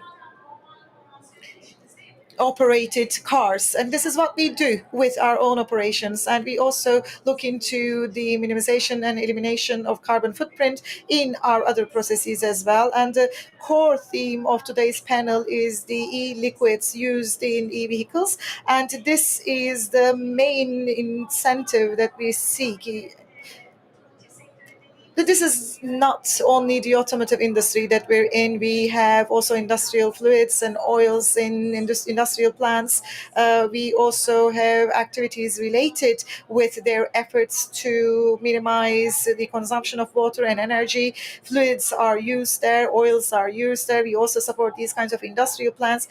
And last but not least, we also learn many things, learn lessons, and we work in a close collaboration with partners and stakeholders, and we learn a lot of things. And as we learn these things, we also look into what we can convey to society and communities by tapping into what we learned. So what's making me happiest is that various stakeholders are working towards the same direction, and I believe that this is the most important point. The world's electrified world, this was the theme of today, but the essence of the talk is to serve a more inhabitable, a better, and a greener world. And I think this has played a significant role. Well, the regulations of the countries, the fact that we're discussing about global warming more and more, and rather than bringing an end to the world, we want to work to make sure that the world is remaining intact, and we want to generate and manufacture things in a manner that does not damage the environment, harm the environment. And this has all brought us to electrified vehicles. So let's wrap it up. And what would you like to say in your last remarks? Are we really ready in terms of consumers? Are we ready for an electrified world? And would you like to talk about Turkey in general? What about the transition process? Well, it's going to be slow. It's going to be slow. We're not going to see conventional cars disappearing all of a sudden, but are we ready for it? Well, eagerness and the level of preparedness, it's coming to the levels that are desired, and the level of awareness is probably 10 times higher than what it was a few years ago. Last year registered figures 1,800 was the number sold, and I expect a sales figure of over 5,000 next year. So we're looking into a segment where the sales double themselves, and this is in parallel with the European figures. So the infrastructure develops and the sector expands. While significant steps have been taken in terms of infrastructure, charging devices, they are talking with one another, and they've become a consumer product. And as we cover more distance, the sales of the cars will also evolve accordingly. I think it's going to be rapid, and I believe that we're quite prepared. As the Turkish people, we may be a bit late when we take a step inside a change, but once we take the step, we are quite fast when it comes to adaptation. So I have good expectations and anticipations. As for the world, I'd like to talk about that as well. I think I'm somehow optimistic here. So this environmental aspect of it, actually, well, last year the climate conference took place. The 26th edition of that happened, and it was perceived to be somehow a negative outcome. But I don't really believe that, because we have attained such a level where we can talk about this issue a lot. So at a macro level, everybody knew it. There were activists, there were academics, there were scientists, but now all walks of society are talking about it, all segments of that. It means something. So this kind of an understanding and perception is setting foot at the moment, and taking roots, and better use of the world's resources. This is another dimension. I believe that we can move really fast here. So the most important problem related with energy is that you need to use energy instantly, the moment you generate it. And the time we need energy the most is the evenings, because it gets dark and you need to turn on the lights, and it gets cold, so you need to heat. So winter and evenings, right? Shall we put it this way? Yes, this is where we need energy the most. And the grid, the entire grid in the world, think about it as a whole.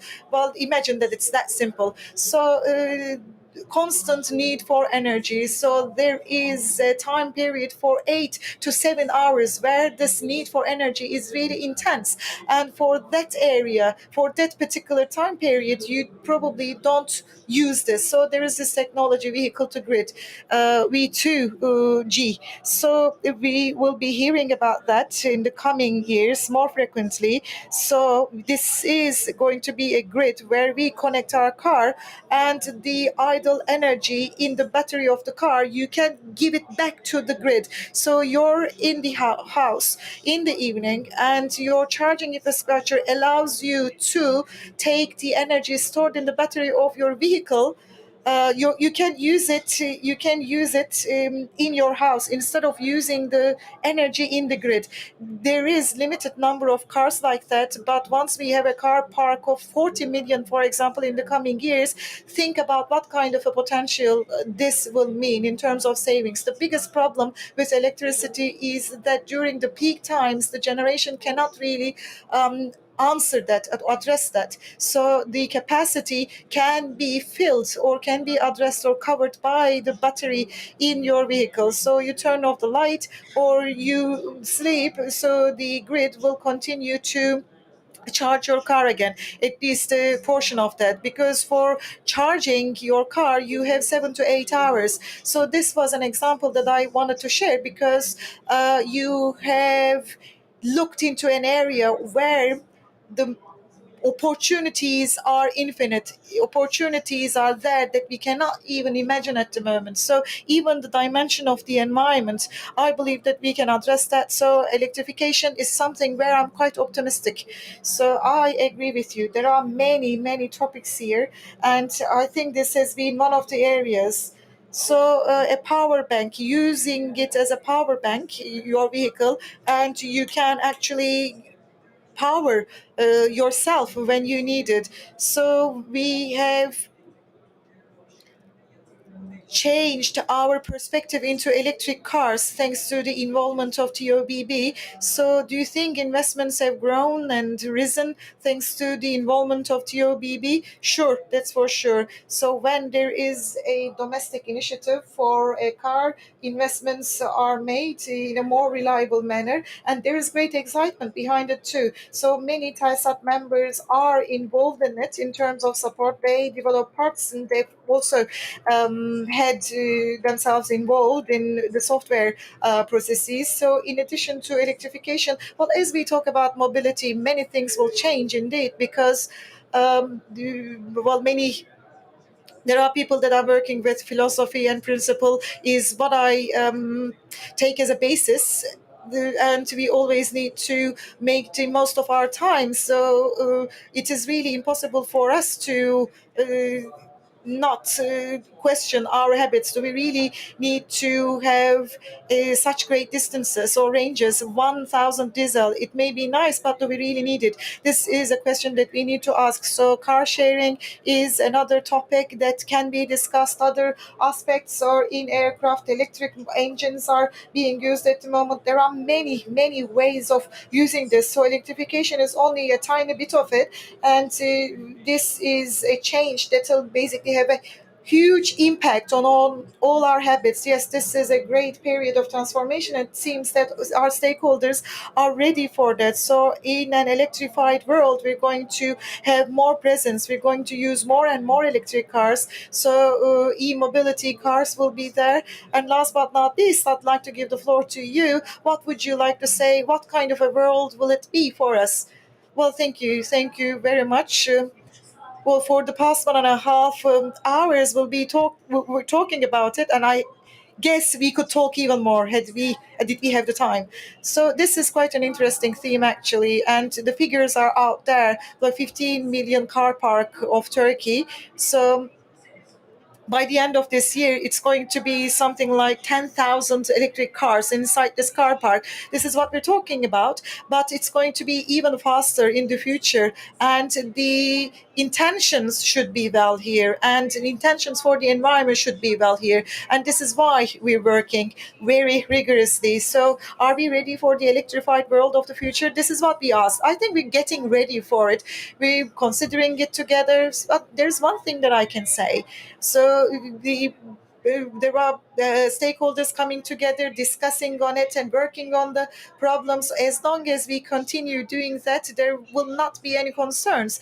And one other thing is, well, we're looking into the future from today, but today our normal business is ongoing as well. The car park that we have, for example, and people who've gathered here today, I think this is the main business and this is the main topic of discussion for us. So as we're getting prepared for the current car park, we also need to think about what we can do better in the future. That's how I'd like to conclude. Thank you. Thank you very much. If there's nothing you'd like to add, let's wrap it up right now. Thank you very much for your attention, distinguished guests. We talked about whether or not we're ready for the electrified world of the future. We are getting ready. We're adapting ourselves to it. New devices emerge, new technologies emerge, and as we use, what will they bring to us? As we use them, what kind of benefits will they bring about? How will they make our lives easier, or how will they address our economic needs? So new solutions are being presented to us at the moment,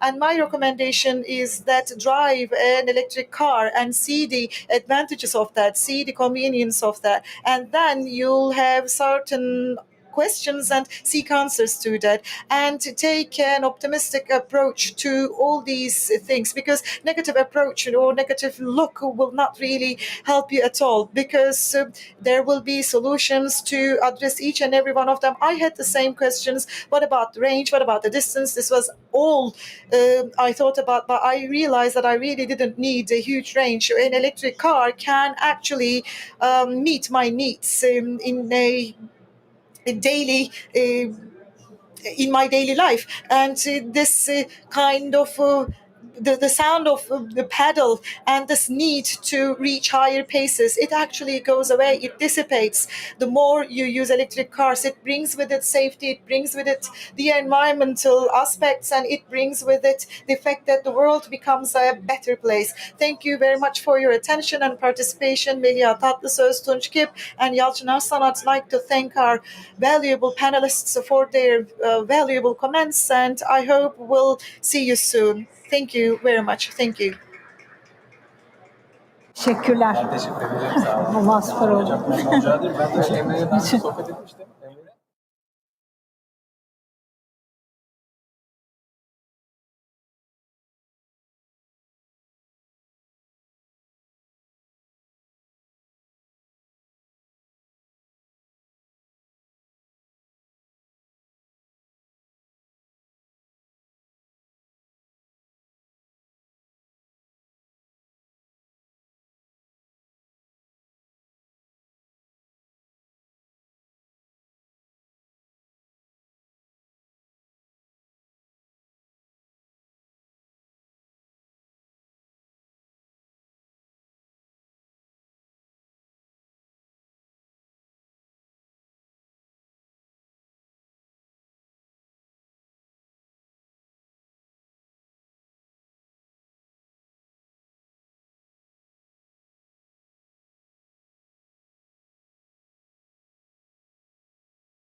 YouTube and on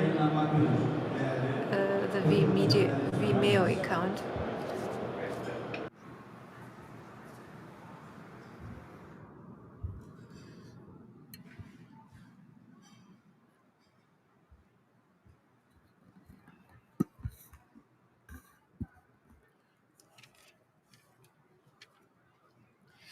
Evet değerli misafirlerimiz.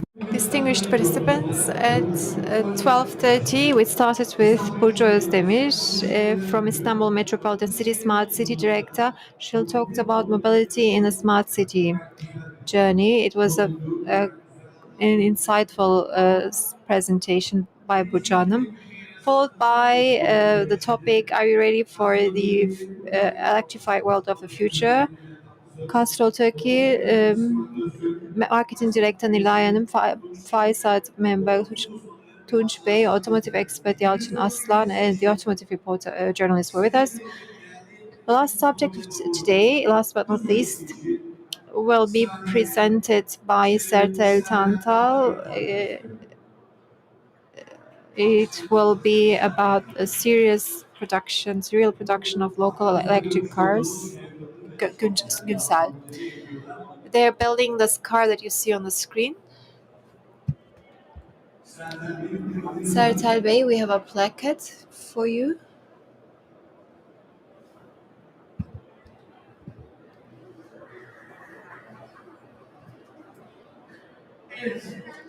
Yes, Hall 7 e-mobility room. The last event of the day will be presented by Sertel Tanta. Can you hear me? Welcome. Shall I step closer to the mic? Is it okay like this? I wanted to speak from the rostrum. It will not be an interactive presentation.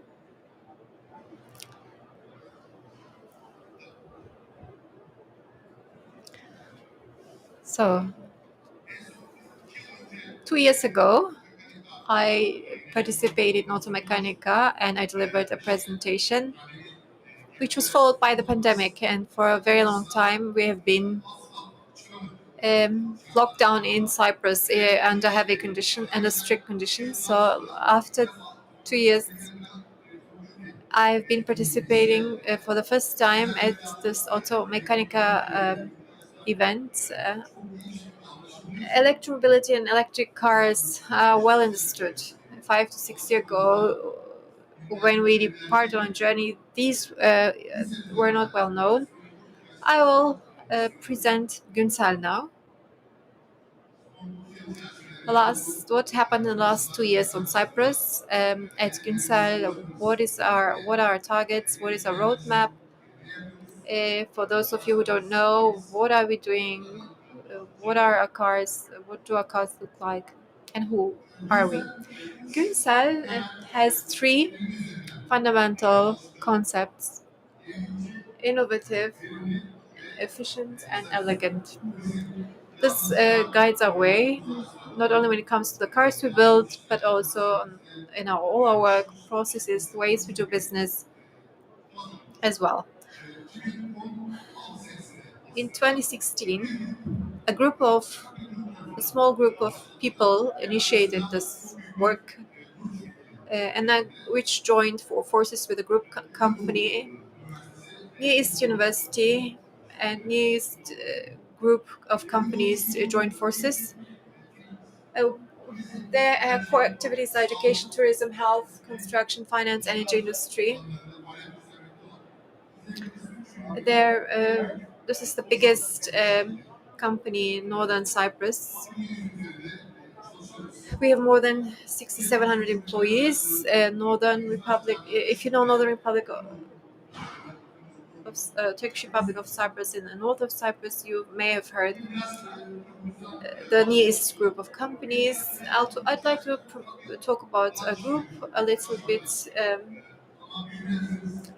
Uh, the growth. We have a good growth rate in this group of companies.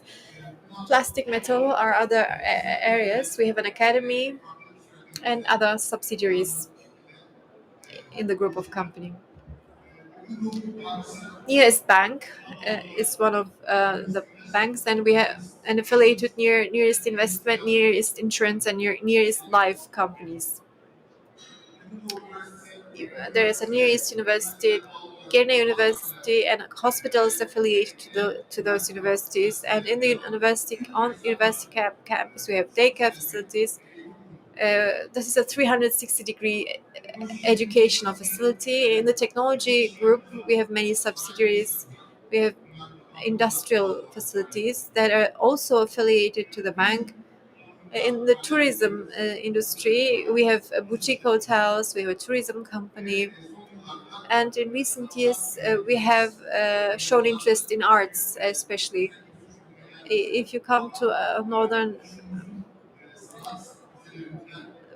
Turkish Republic of Cyprus in the north, I'm sure you will visit our museums because we have also in Günsel and in the main localities on Cyprus museums. This picture is from a campus behind the Günsel factory, so it shows the university campus. If you know Cyprus, it is a not a very well developed country. It is not that industrialized. There are many vacant plots that are not being used, and we are very lucky. The campus allows us to expand, and this is the technology development center. So this is where we lay the foundations of Günsel. We built our first factory there. The building in the rear part, we have a second factory. I will share detailed information when soon. Well, I'd like to give the information on the Turkish Republic of Northern Cyprus. And the maximum distance between regions is 100 kilometers, so which is a small geography. The population is 382,000. We have 103,000 university students on Cyprus in separate universities, and more than 30,000 are our students and our campuses. Günsel, where does it come from? How did our story start? The founder of Near East group of companies and the owner is Dr. Suat Günsel. It is his last name. As in Suat Günsel, as in European countries, he was privately passionate about cars, automobiles. He wanted to build a car. In 2016, he realized his dream of building a car, and he gave it his last name to show his support for this initiative. And you see the logo, which is representing the family. Maybe some of you may have heard the history. I would like to repeat it.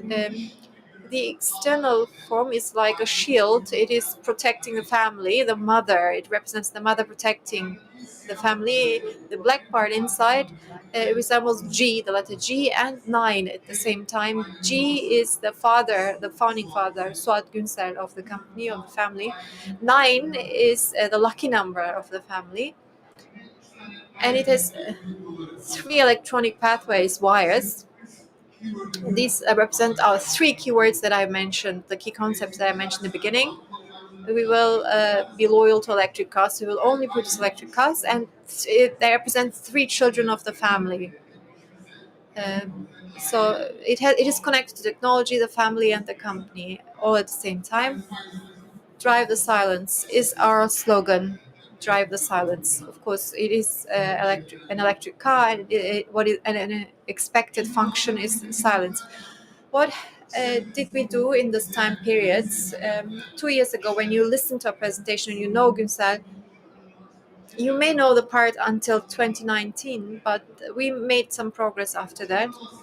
In 2016, we launched the concept. We explained what kind of car we will build and what its properties will be, and we had only 11 engineers back then. In December 2016, we laid the foundation of our manufacturing premises. 2017 and 2018, the first model B9 was designed. And very quickly, we started to grow. And in 2 years' time, we included 10 times more people to reach 110 people. And we started making contracts with suppliers and promoting ourselves on various occasions. Now we're working with more than 800 suppliers in over 30 countries, and the number of suppliers increases every day. 2019, we finished this manufacturing facility and moved there. This is our prototype and R&D hub in the long term, and our prototype cars will be produced in this facility. We have 270 engineers, mainly engineers, who work in R&D and development. Toward the end of 2019, we started to produce functional prototypes of the B9 and started testing those. And the second model, J9, which is SUV, started to be designed.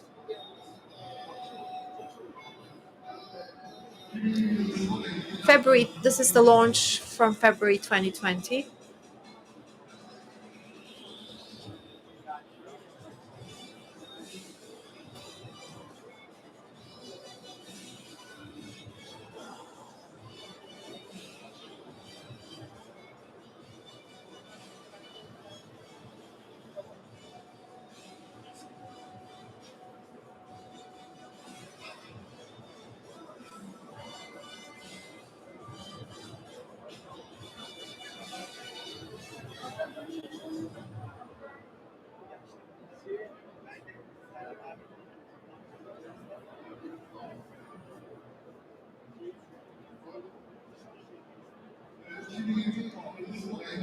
So launch was in February 2020, and 2 or 3 weeks later, the pandemic broke out, and we tried to continue business online by traveling at minimum level. And slowly but surely, Günsel is starting to become more dynamic, started to travel around. This is J9.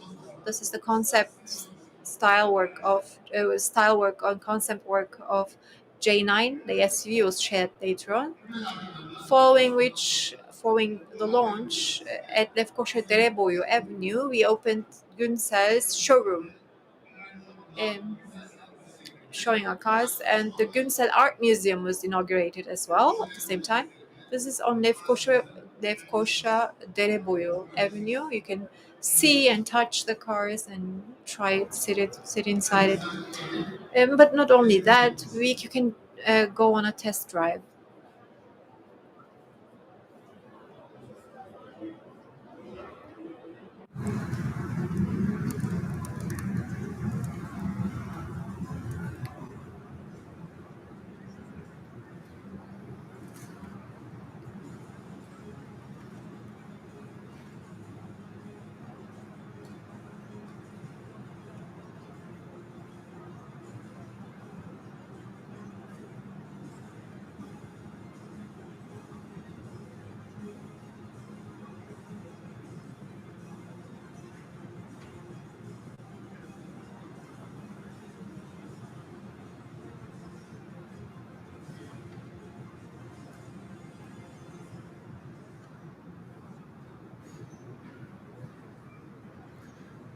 Beş farklı renk modelimiz.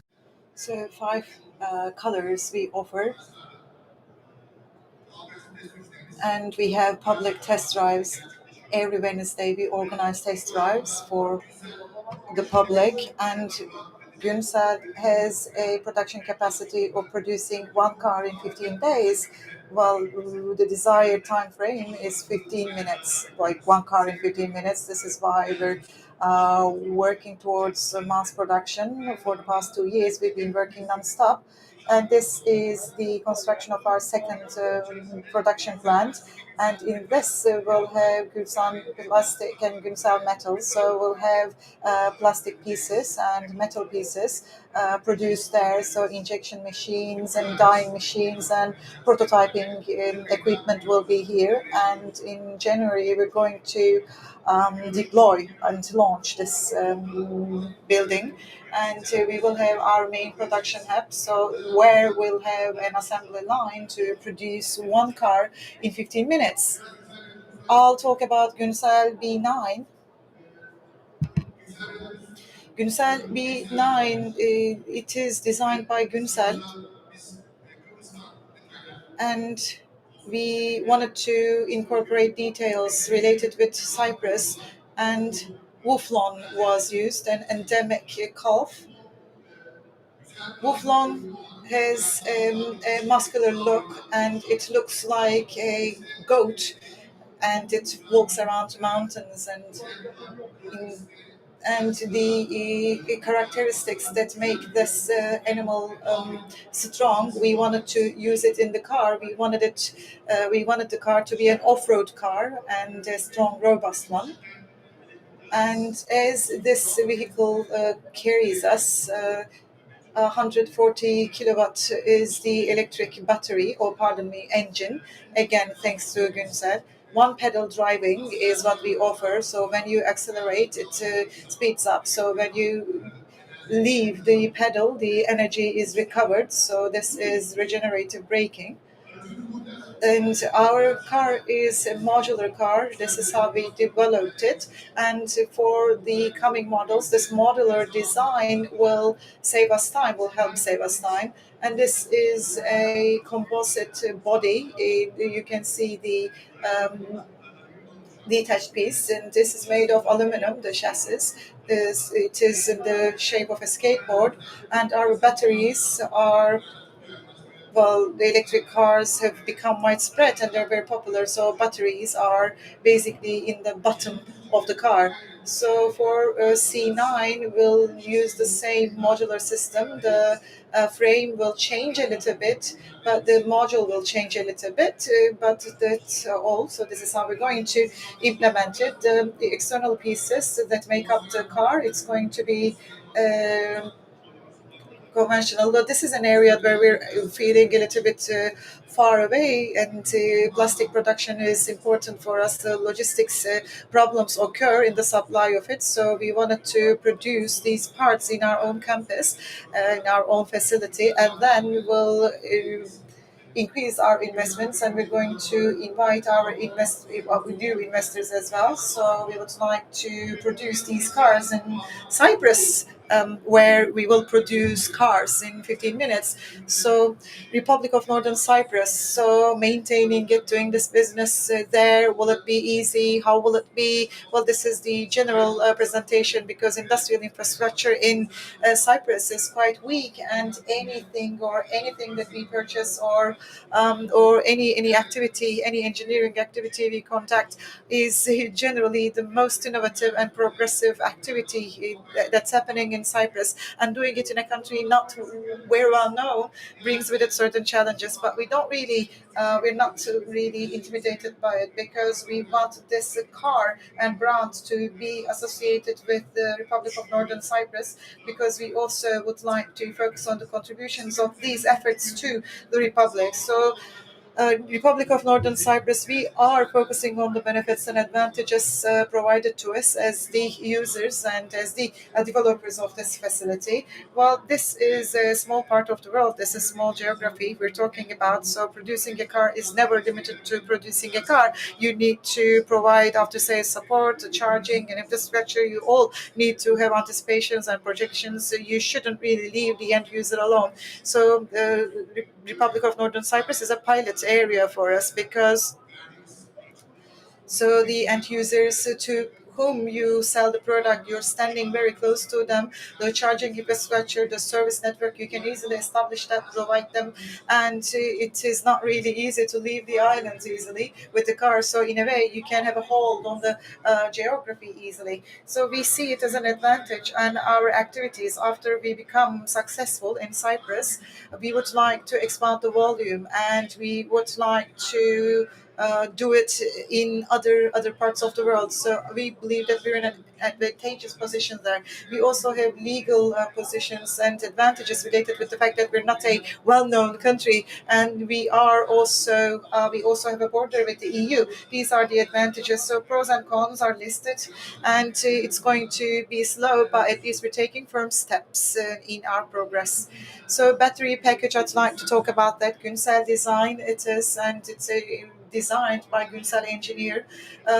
We have almost 2,900 cells with a capacity of almost 53 kilowatt per hour, and you can see the detached module there. It's a single module. It's multiplied, and it can be used in different platforms, and it can also be used in next models as well, following models, and the testing the devices. We also have our modules, the preliminary tests of which are completed. These are actually the battery packages, the modification process of which is completed. So 52 kilowatt per hour is the capacity, so 300 kilometers is the range that this car has. And as I said, in Cyprus, there are activities related with charging. And I said it at the beginning of my presentation. Günsel Energy is one of the subsidiaries that we have. And electric cars, they're environmentally friendly. We call it that way, but the sources that we prepare the sources that we consume, they're not environmentally friendly. That's why we had a commitment when we started out our journey. Our car is not only eco-friendly. As we manufacture, as we produce our own car, our plants and the company itself, the suppliers, all the energy consumed there, it's going to be green energy. This was the commitment that we had. That's why we had Günsel Energy as a subsidiary. We established it. And in our production plants, 2.5 megawatts is the solar plant that we have. And in the midterm, we'd like to reach 20 megawatts. And later on, we'd like to focus on the energy needs of each and every product we produce and sell. So it's like to produce green energy as much as the cars that we sell. So zero carbon is the goal that we pursue. The charging infrastructure, it has European standards, CCS Type 2, and there is 90% charge in 4 hours. So this is how we can charge our device.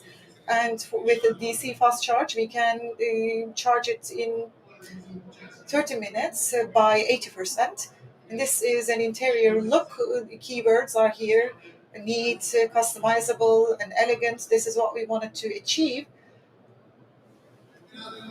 And I'll also talk about the roadmap a little bit. In my presentation, I'm not going to cover automotive trends because electromobility presentations that were delivered here today also covered it. So I wanted to limit my presentation with Günsel, thinking that there will be people who will be curious about my company. And maybe it's not necessarily in these areas, but you may want to learn about our opinions on the existing trends. Autonomous is a fact that we're all facing. New regulations are being introduced at the moment, so OEMs are being pushed towards autonomous cars, especially in regards to the limitations that's happening at the moment. So we're working on the prototypes of that, and this is not something that we announce very loudly, but we're working on our existing vehicles at the moment in regards to autonomous cars. And we have activities and we have efforts, especially we're doing it via our subsidiaries and affiliates. We're thinking as to how we can do it.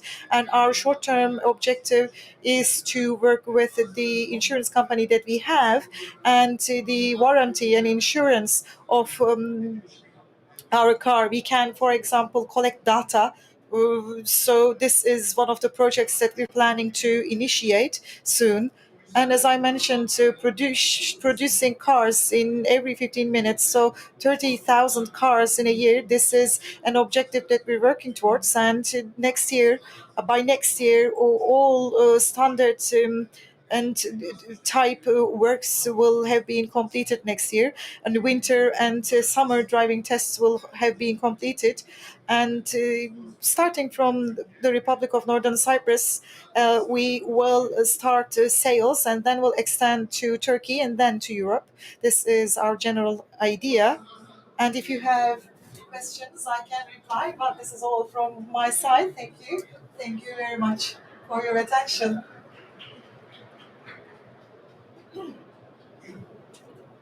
Welcome. Are we getting questions?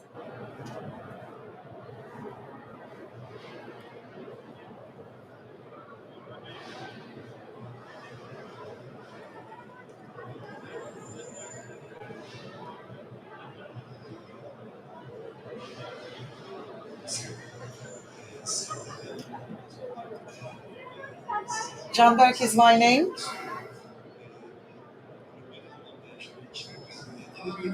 I can't hear you properly. Did you see the impact of the chip crisis that took place all around the world? The second question is, do you plan to open a new office? Are you planning to open showrooms or offices in Turkey? Well, yes, we definitely saw the impact of the pandemic, but we're still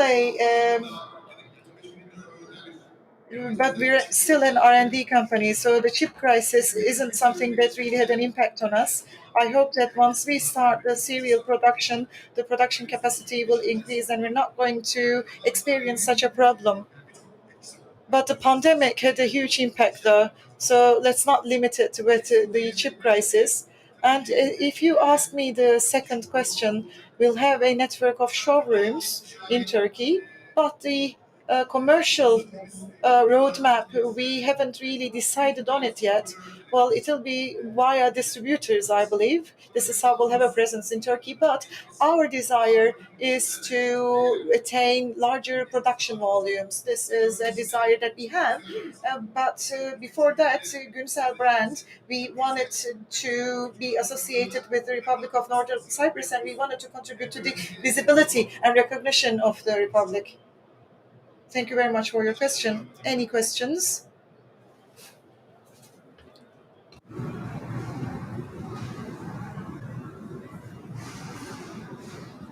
Seri üretimler.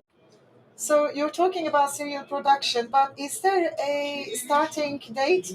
2023. 2023. Our sales will also start at this date.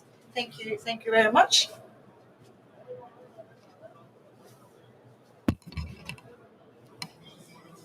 I guess there is no question.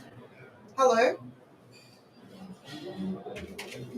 So do you use carbon fiber body and the exterior assembly? Will you use plastic?